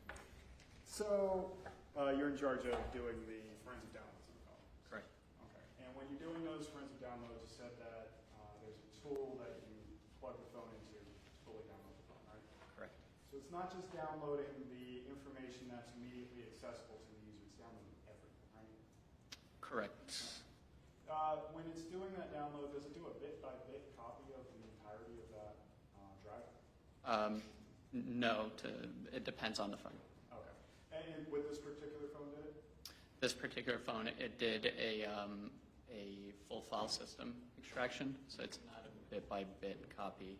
Gotcha. So when it does that, though, if the phone's factory reset, you can still pull that information off the phone, even though it's not immediately accessible to the user? Like, I'm sorry, what? The information prior to the factory reset? Oh, no, not necessarily, no. Okay, not necessarily, but in this case, you were able to pull information prior to the factory reset, right? Yes. Okay. Yes. And when it comes to pulling that information, how long can that information stick around on the phone? So in this case, the information had repopulated after the reset. So it was on the cloud, and then it repopulated on the phone automatically after the reset. Okay. Do you know at what time it repopulated? It was, I believe, around 2 a.m. After the reset. I believe the reset was around midnight, and over the next couple of hours, the phone repopulated. When you're saying 2 a.m., same day that you downloaded it or before? No, it would have been when the phone was reset, and I don't want to speculate on the date. Gotcha, no problem. And when it comes to a phone being factory reset, are you on any kind of timeline to make sure to recover data? Not really, no. Okay, so that's not a concern to law enforcement, right? No. Okay, so once it's factory reset, doesn't matter. Right. Of course.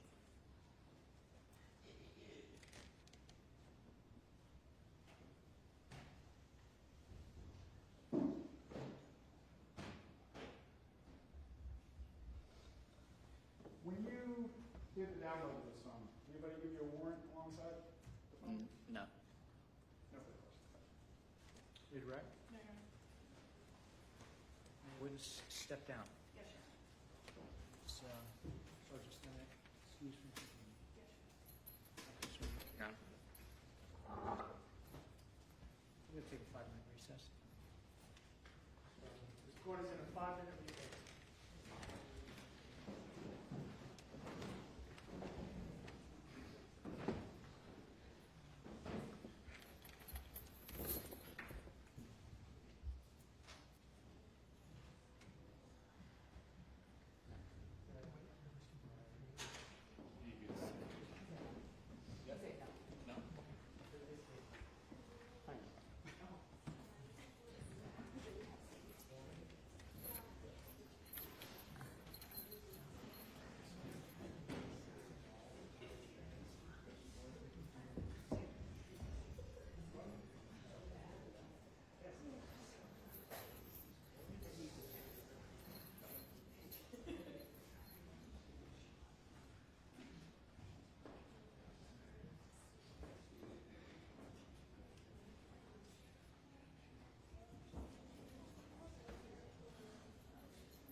I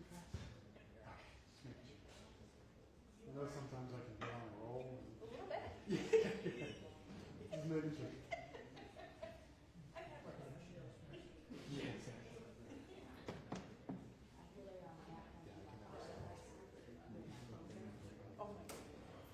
Girl. Not great. I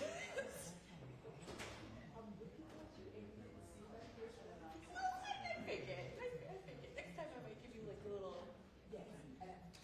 I wasn't prepared to expect you to say that. Like, give me a call.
Do you believe that you have presented the witnesses for the first two motions? If the first two motions are the seizure motion and the consensual search motion, yes. Thank you. Defense, in your motion as to the motion to suppress evidence obtained from the Google search warrant, there was some argument that the defense does not have the burden or has satisfied its burden. I'll entertain argument as to that. Sure.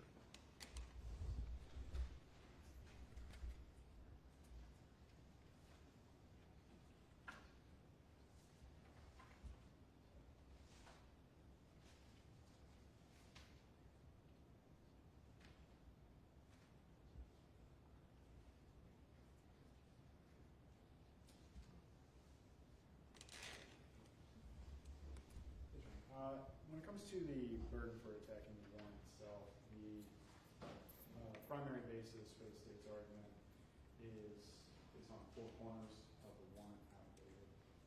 So when it comes to the burden itself, we would be arguing that it's satisfied at least for arguments we heard at this point, considering I'm challenging the actual document itself. Understood. So, did you anticipate presenting witnesses or evidence in support of that motion? No. Okay. So you were just going to present argument? Yes, sir. Based on, right now we have the chain of how the warrant came about, and then getting to the cell phone download, and then there's the warrant itself. Okay. So you're going to make argument as to the sufficiency of the warrant itself and technical defects? Yes. And rely on the evidence that's been adduced in cross-examination to support the probable cause, or the lack of probable cause for the... Exactly. Does that give the state any clarity? No, Your Honor, Florida Rule of Criminal Procedure 3.190, subsection G3 specifically states if the court hears the motion on its merits, the defense shall present evidence supporting the defendant's position, and the state may offer rebuttal evidence that the defense's burden is to show that there's grounds for suppression of the warrant. I don't believe that that burden has been met for the state to be required to present rebuttal evidence. The affidavit is not before Your Honor.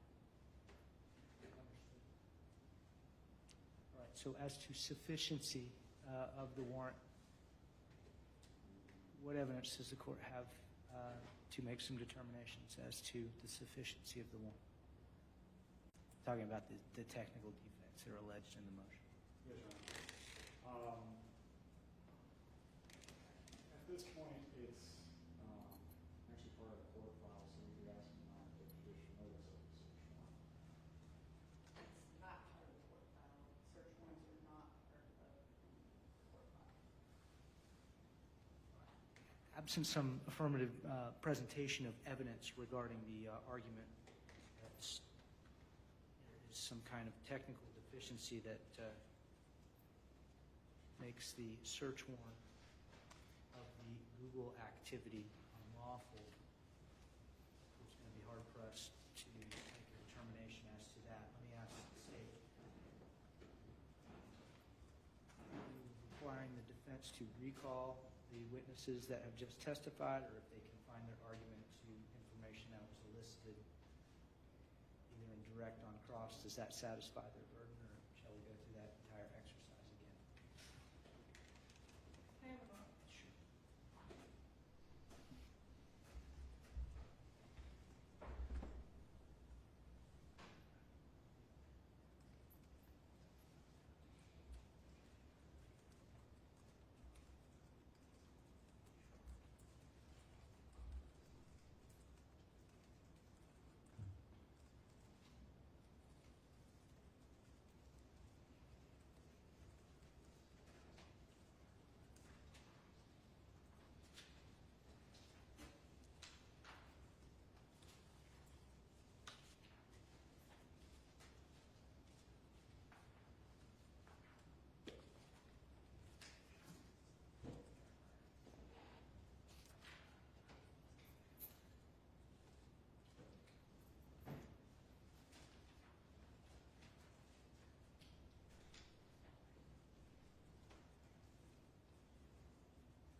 Honor, the state is of the position that the defense's burden regarding challenging the search warrant has not been met.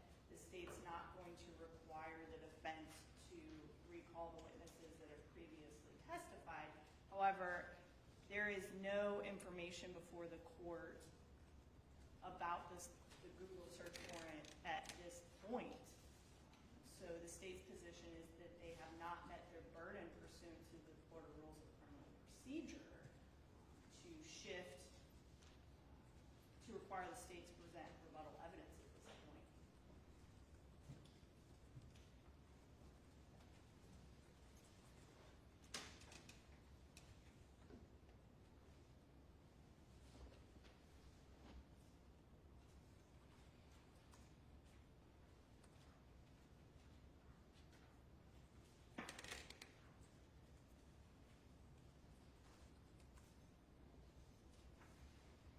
Now, additional testimony, the court's going to rely on the testimony that's been provided. There was a cross-examination and a redirect. That information is in the record.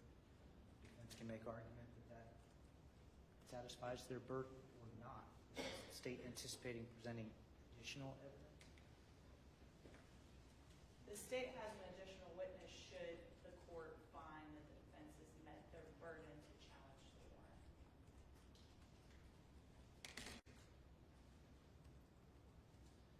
Defense makes argument that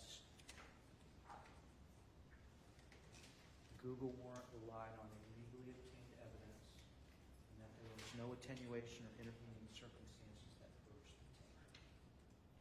Court has heard testimony from the investigating detectives that challenges the legality of both the search and seizure. That appears to be what the challenge on the warrant refers to, and that it is invalid as fruit of those illegal searches. As far as the application failing to establish probable cause, the court does not have the application. As far as the legal standard, probable cause in digital search warrants, the court is uncertain what kind of warrant this was or whether it was a digital search warrant. The argument that it fails to establish a sufficient nexus between the Google account and criminal activity, I don't have the affidavit, so that would be a difficult finding for the court to make. The reliance on boilerplate language, again, we have no evidence to support that argument. The temporal scope of the court would have no evidence to support that argument, and peculiarity for digital searches, without additional information, the court would find that there's no evidence to support that argument. As to the evidence supporting the arguments that the search warrant is invalid based on lack of probable cause, based on reliance on illegally obtained evidence of intervening circumstances purging that taint, and being invalid as fruit of an illegal search and seizure, I think that evidence has been reduced in combination with the first two motions. So as to those issues, the court will find that there's been record evidence that supports that argument. Given the hour at this point, defense will be asking if we can buy for the first two motions and third. These three motions were set together, and we're going to address all three. Given the court's ruling, the state will call its next witness, Detective Taylor Howard.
say your first and last name for the record? Taylor Heller.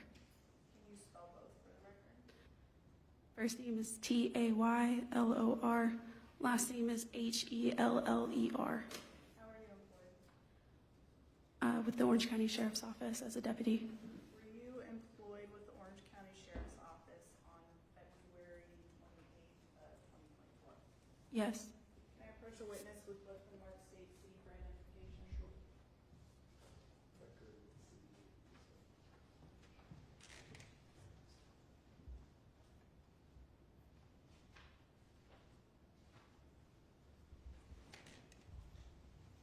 Can you take a look at state C?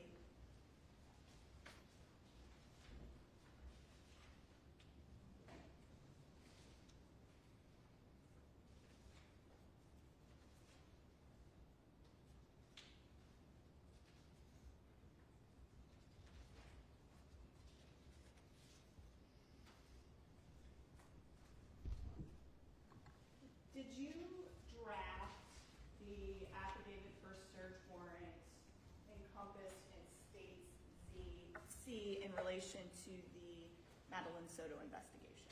Yes. Is this state C a fair and accurate copy of that affidavit? Yes.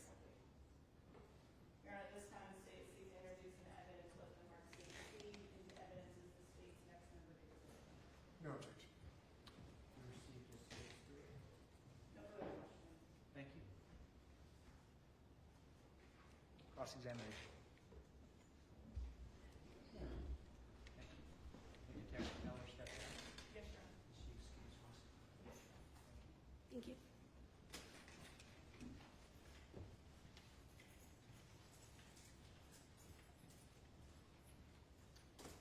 Additional witnesses or evidence? No, Your Honor. Witnesses or evidence defense? No. Thank you.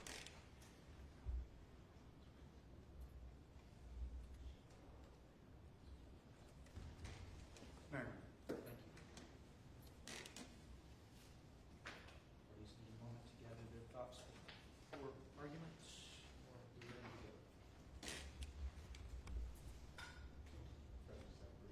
Sure. Take a 5-minute recess. Each side will have 20 minutes to present their argument. I'll ask that you compartmentalize into the individual motions. Take a brief recess. Go ahead and brief recess.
Please come to order.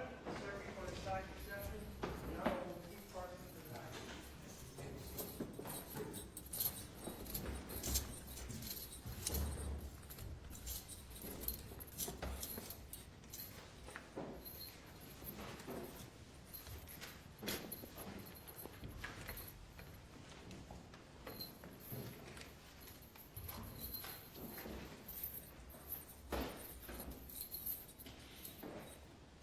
motions 1 and 2, or defense motions, the state has the burden. I don't have a preference. Who makes argument first?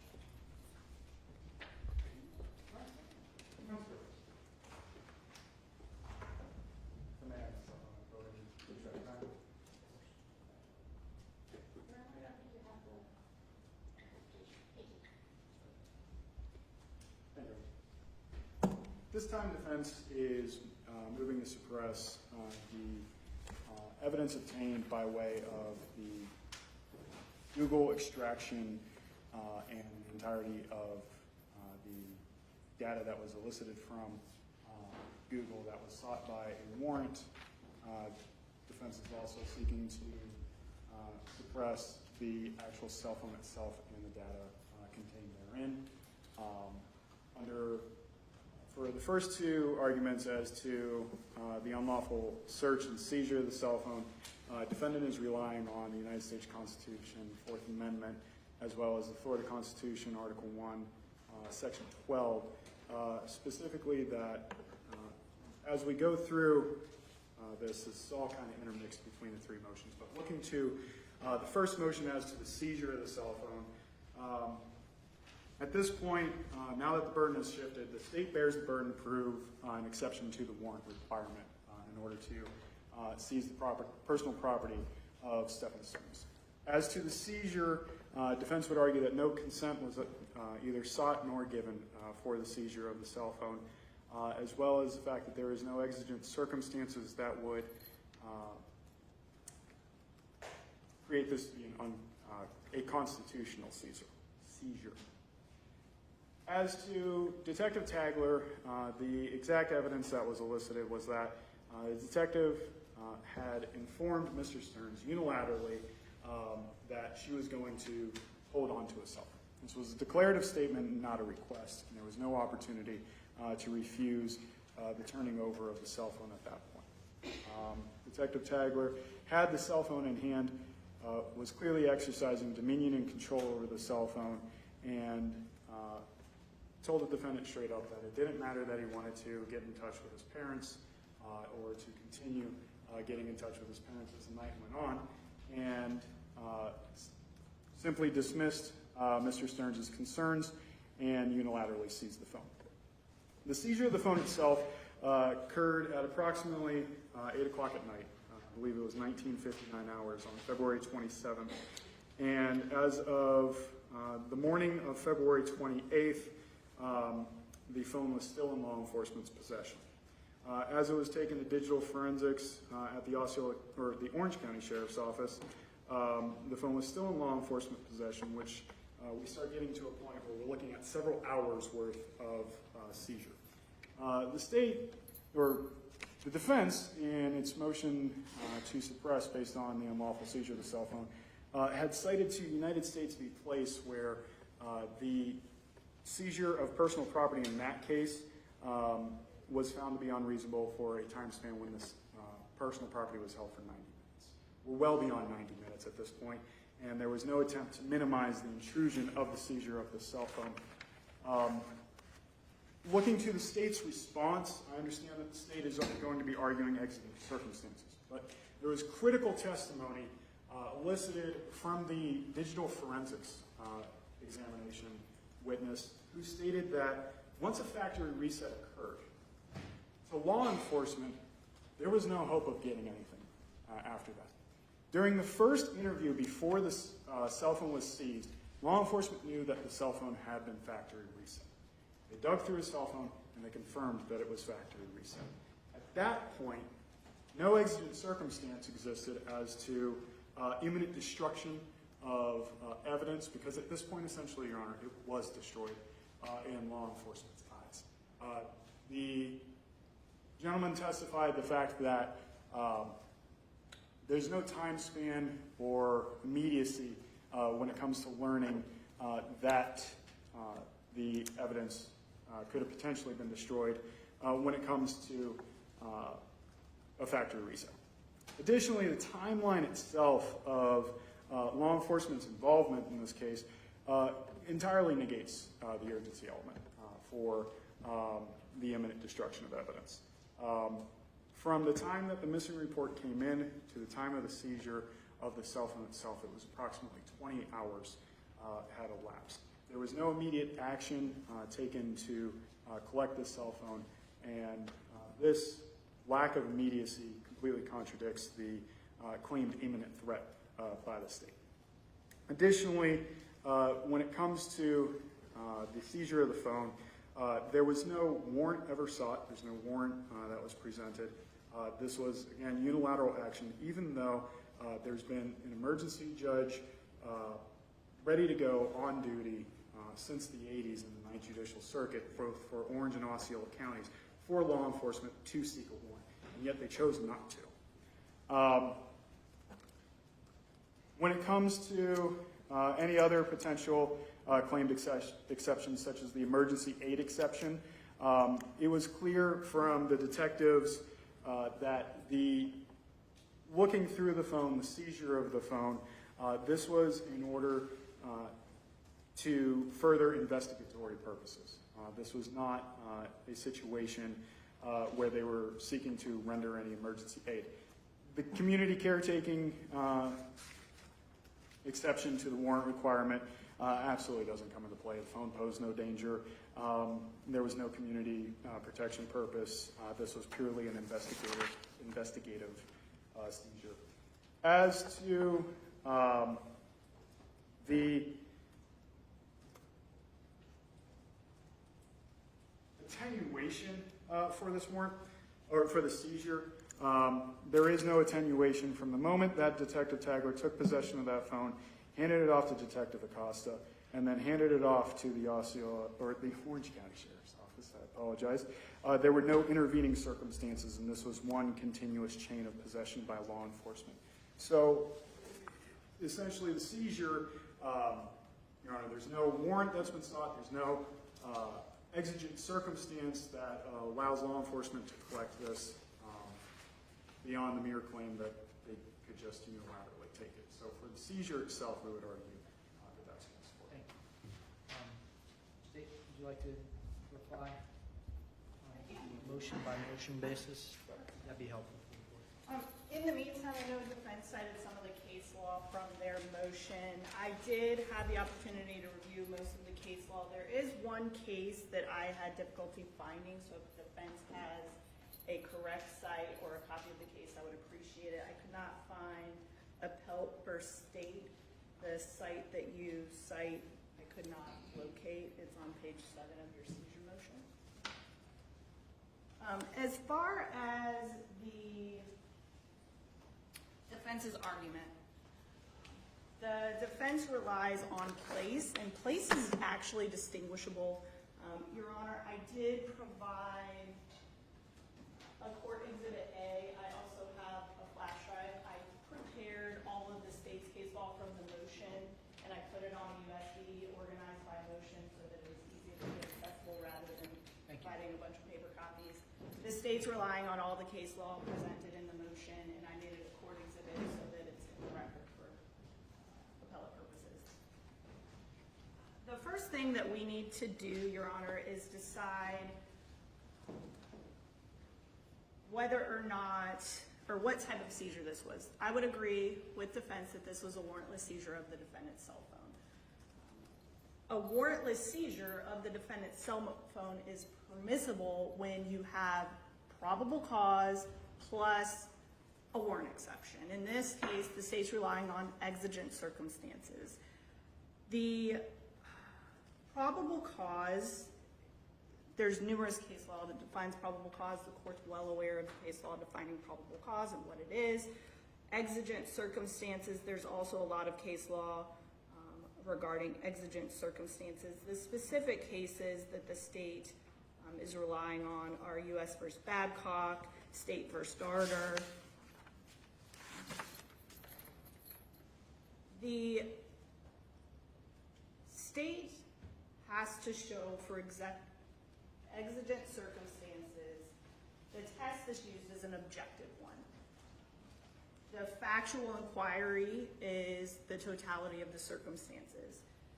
The exigent circumstance that the state is relying on in this particular case is the destruction of the evidence. Courts have found this exception particularly compelling when you're dealing with digital evidence, and that can be found in the Babcock case. We have detectives who are on scene with the defendant, and at the time that the defendant's cell phone is seized, which is approximately 8 p.m., they had the opportunity to view some of the items in his cell phone. They also knew that Madeline Soto did not report to school. Madeline Soto has been missing for over 24 hours. The defendant was the last individual to have seen Madeline Soto alive or seen her in person. The defendant attempted to destroy evidence already by factory resetting his phone. He did this on the same day as Madeline's disappearance. That's evidenced by the history that is in his phone that he consented to looking at. The sergeant from the forensics unit testified what it takes to go ahead and factory reset the phone, but he also indicated that when a phone logs into the Google account and the backup starts repopulating, which is what happened in this case, that content will stay on the phone as long as the phone is not syncing with the Google Cloud account. There's evidence and testimony that upon the seizure of the phone, law enforcement officers placed the phone in airplane mode to prevent that syncing. Should the defendant have accessed his Google account and removed multiple items from the Google account, it would not have removed it from that particular cell phone because that cell phone was in airplane mode and was no longer syncing with the Google account. How did it sync? How did it repopulate? Stop syncing.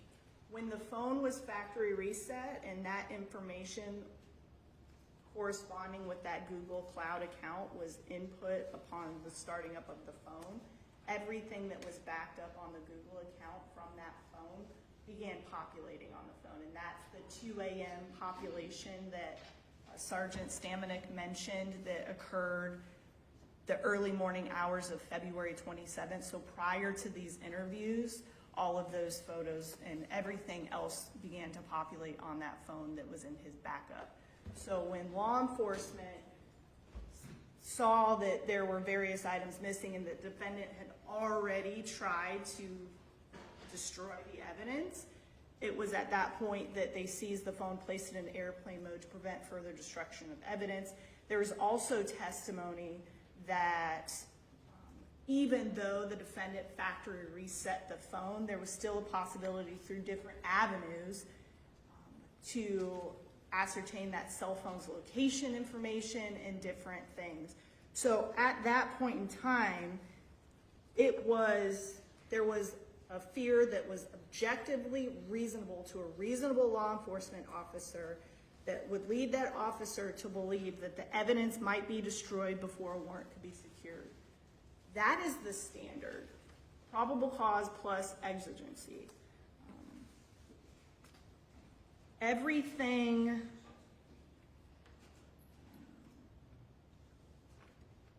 that was known to these law enforcement officers prior to this seizure supports the probable cause finding as well as the exigency finding. They also were aware that the defendant was inconsistent in his statements to law enforcement about where his whereabouts were on February 26th, the day that Madeline Soto went missing, because his initial statements were contradicted by the actual tag reader for his vehicle. His vehicle was seen traveling in the opposite direction of Madeline Soto's school when he indicated that he was driving towards the school and going to McDonald's and dropping her off.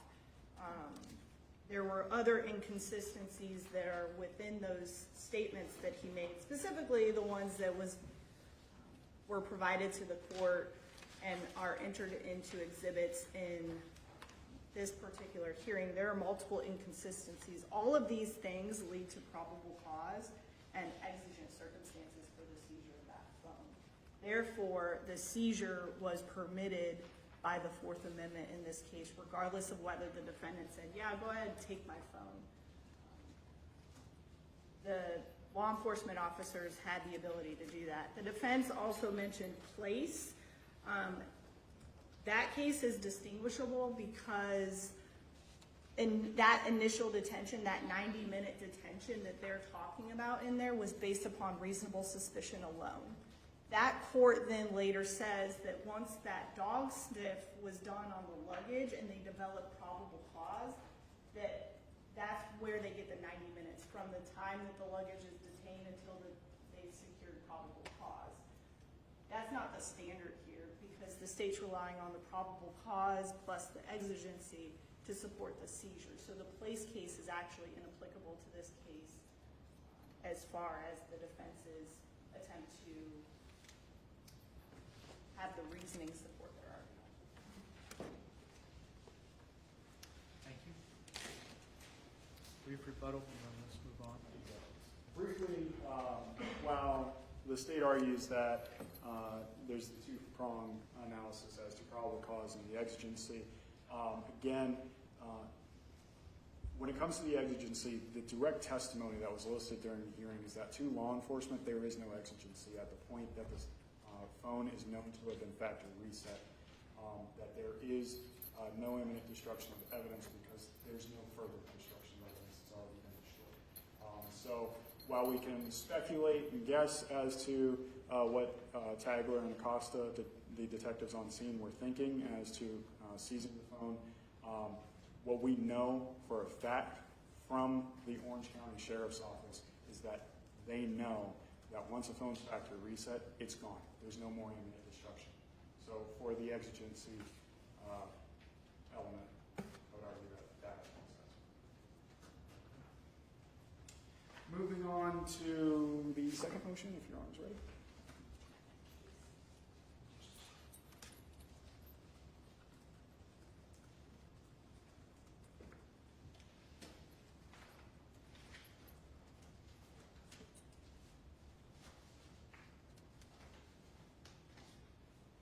Johnson, I'm ready.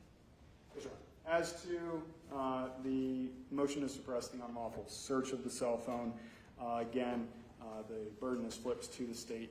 They have the burden of proof to show some kind of exception to the warrant to search of this phone. There was no warrant ever obtained for the actual search of the phone, be it the searches done by Detective Tagler on scene, nor the actual cell phone forensic download. Now, as to the first request by Detective Tagler on scene as to the maps, the statements from Detective Tagler was, "Do you mind if I look at your maps real quick?"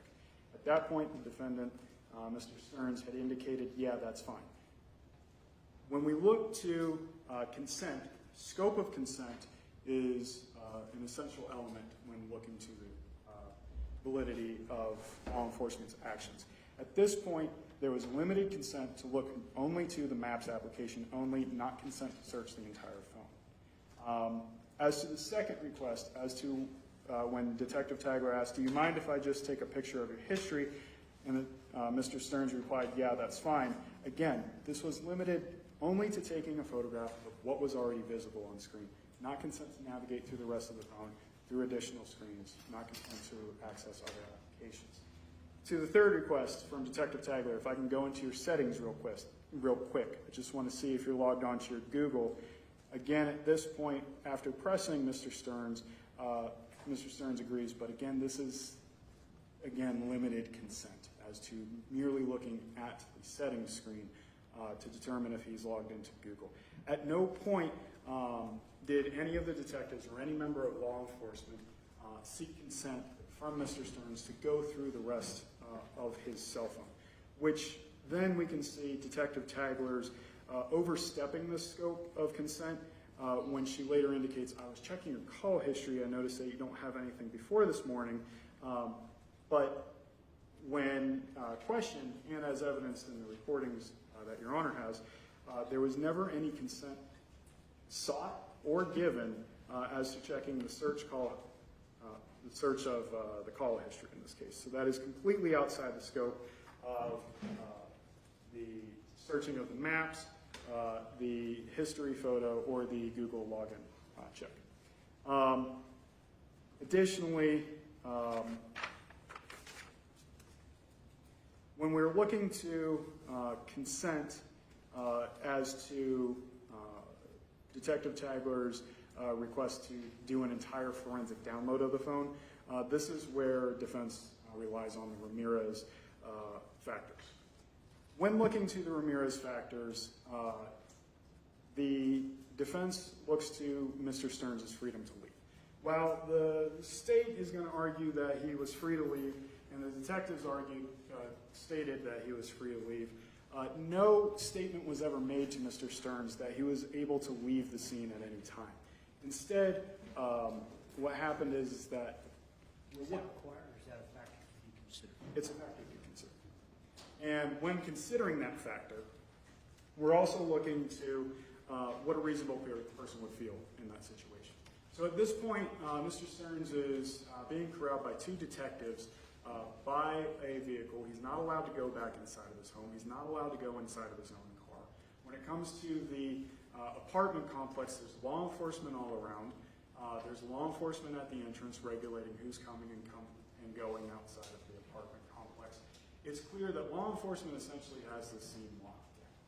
And not only do they have the scene locked down, while the state asked whether anybody had drawn firearms or anything of that nature, it was clear from everybody that testified that firearms were readily apparent, visible on scene, which would lead to Mr. Sterns feeling that he was not free to leave. When we're looking to any potential course of police procedures, again, we have a situation where Detective Tagler systematically keeps pushing boundaries of searching Mr. Sterns' phone. First, it's just a check for, hey, can I check the application? Then I want to take a picture of the phone. Then we're going to keep pushing into the settings. And then the detectives push more and more to the point where they start checking other parts of his phone without asking him for his consent. So at this point, a reasonable person would believe that, well, law enforcement has my phone in their possession. Law enforcement's going to keep looking through the phone. And while the argument is that he stood there and never said no, it's not the onus. The onus is not on Mr. Sterns to say no. The onus is on law enforcement to ask if they can continue to go through this, because the scope of consent is limited. And while the detectives and the state want to argue that, well, he stood right there and never said no, Your Honor, some 200 years ago, our forefathers said no for him. That said that we have a situation where there's no warrant. Law enforcement has seized his phone. They're searching his phone. The Fourth Amendment says that you cannot do that. The no has already been said for it. When we're looking to the ability to refuse consent, additionally, law enforcement never told him that he could refuse to allow them to look through his phone. As to the education and intelligence, when it comes to law enforcement's testimony, they knew that Mr. Sterns was currently in a state of, or this actually goes more towards physical and mental state, that Mr. Sterns was currently in a distraught, stressed out state. They were aware that he was taking medication to try and fall asleep, to take care of himself during these long hours during the course of this investigation. When we're looking to the actual physical state of Mr. Sterns, we know it's about 50 to 60 degrees outside. We know it's night. We know the sun has gone down. We know law enforcement's with him. We know that he's in flip-flops and khaki pants, and he's not allowed to go back inside his house nor his car. So physical discomfort may have affected his decision-making process. When we look to the standards here again, it's not what law enforcement believes that Mr. Sterns was. It's what would the typical reasonable person have understood what the situation was. And in this case, Your Honor, the defense would argue that as Detective Tagler consistently pushed the bounds, then held onto his phone, just unilaterally seizing it, dismissing his concerns about trying to contact his family, comes back hours later and gives him the Hobson's choice, that ultimatum of, you can either consent or we can get a warrant. At that point, Mr. Sterns' ability to consent has been tainted, it's been coerced, and for that reason we would argue that all of the searches of the phone violate the Fourth and Article 1 section. Thank you.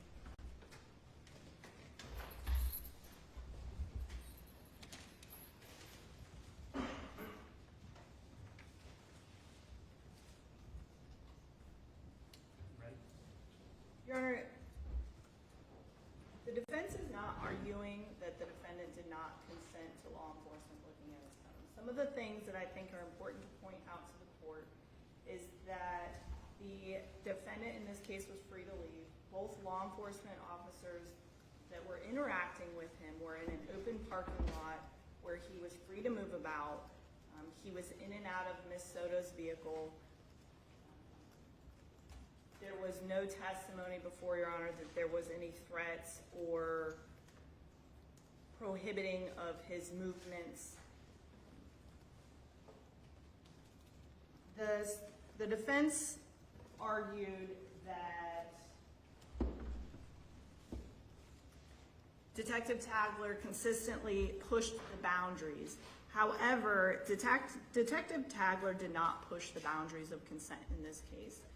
There were multiple things where she was verifying with the defendant his continued consent for her to examine different parts of the phone.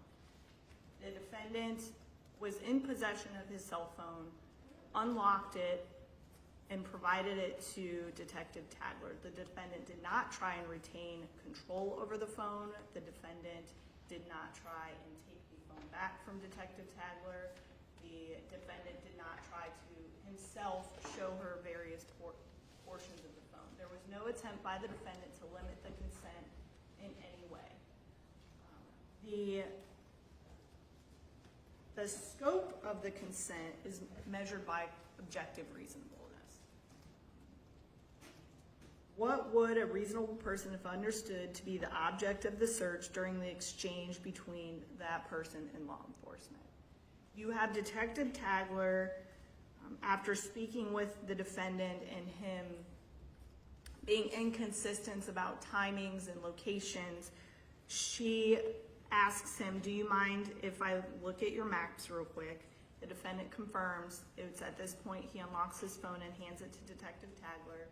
Detective Tagler does not walk away with the defendant's phone. They are standing shoulder to shoulder. The defendant can see everything that Detective Tagler's doing.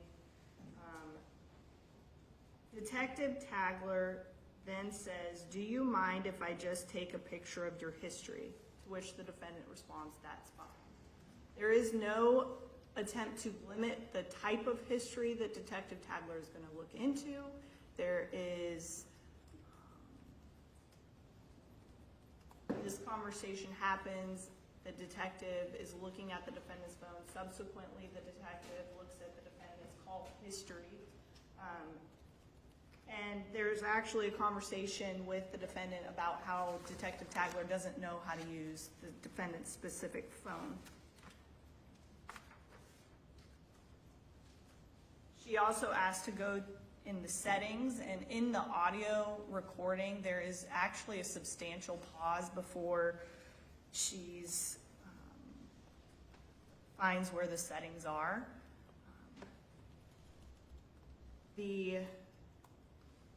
She actually says, "I don't know how to use this phone.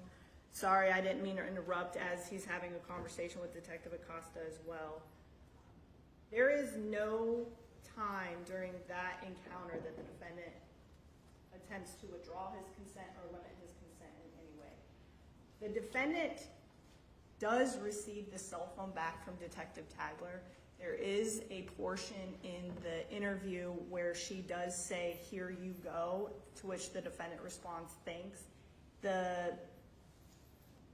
It's a little bit further away from the microphone, so it's a little bit harder to hear, but that conversation does take place before she asks the defendant a second time to unlock the phone. So the defendant does regain possession of the phone.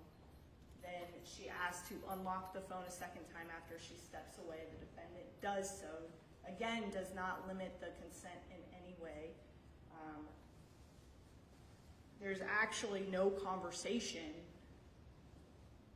at that point about what is going to be looked at. And then she brings up the fact that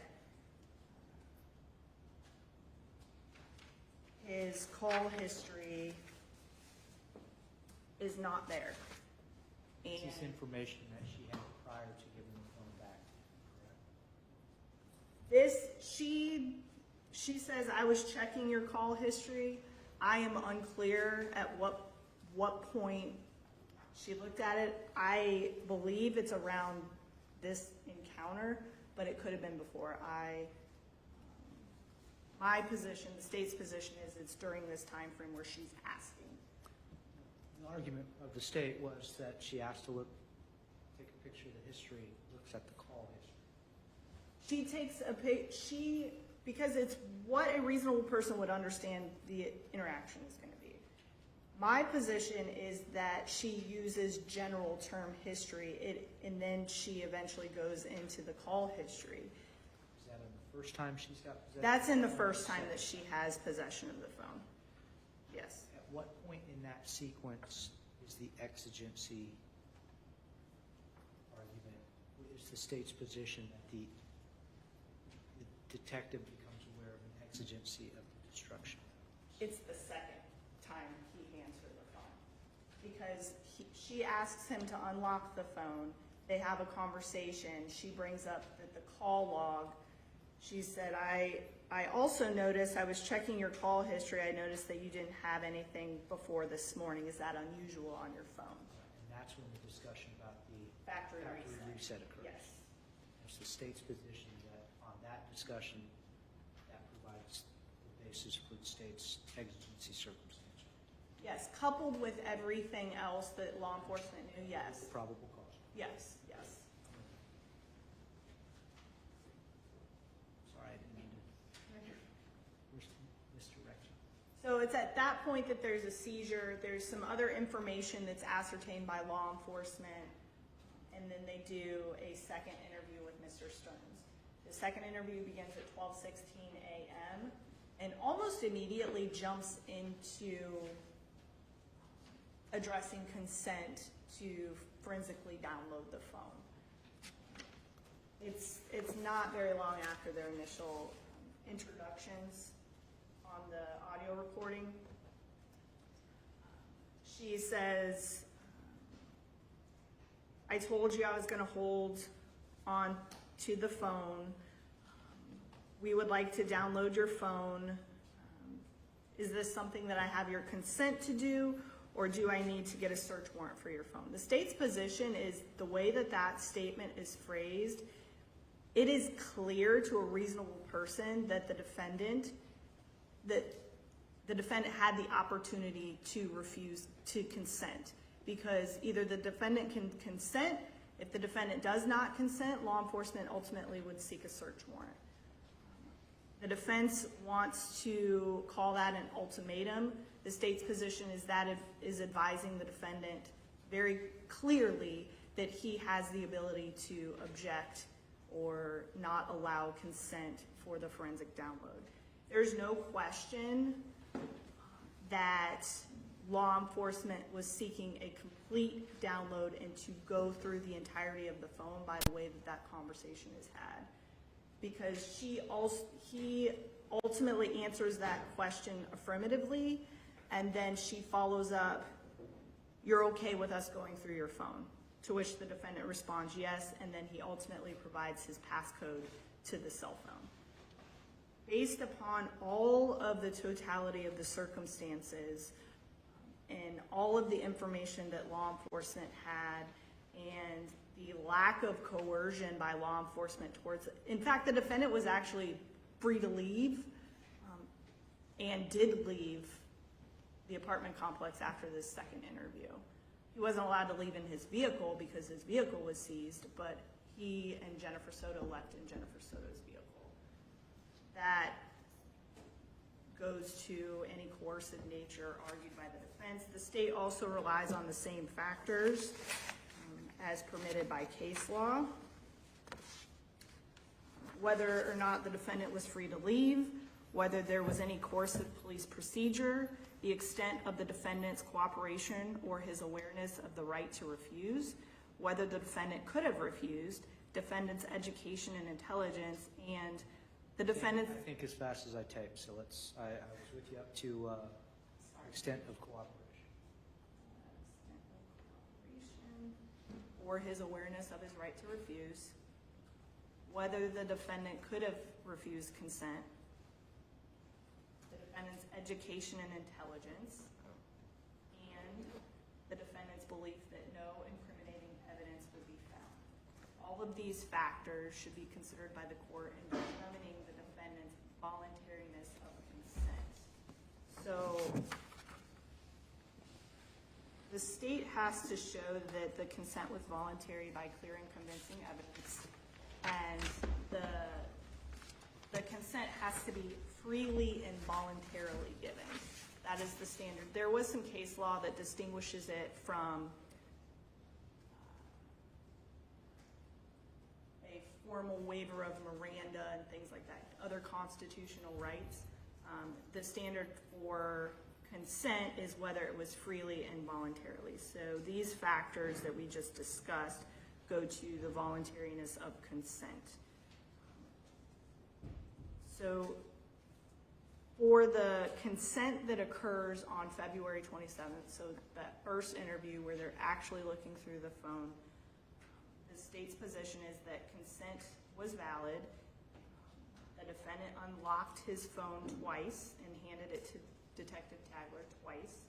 The defendant specifically consented to map data viewing and documenting his history, reviewing settings to see if he's logged into his Google account. The defendant was standing directly next to Detective Tagler as she was viewing the content. There was not a the word history was used in the state's position in a general way. It wasn't a limiting way. And at no point did the defendant intend or verbally or physically or any other way communicate that he was limiting or withdrawing consent. He was free to leave during the conversation. He was not in handcuffs. There was no police coercive tactics. The state's position is the defendant was aware, based upon the questioning, that he had the right to refuse. He could have not unlocked his cell phone.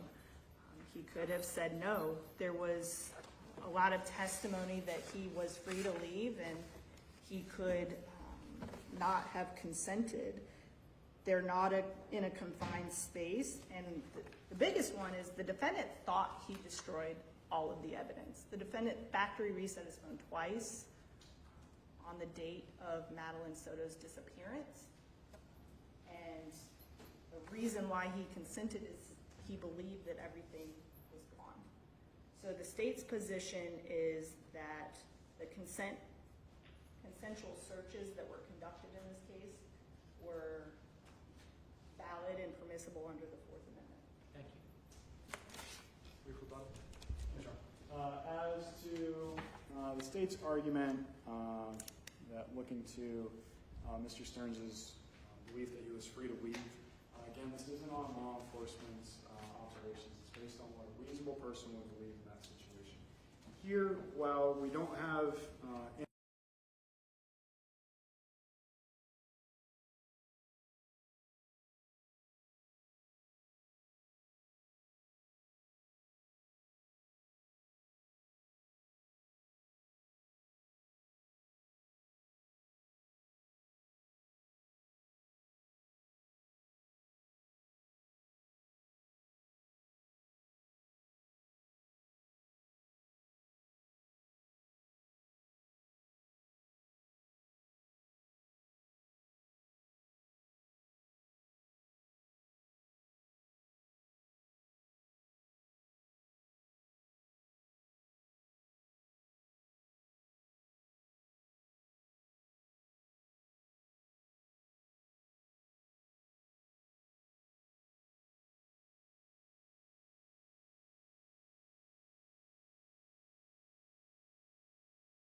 We'll be right back.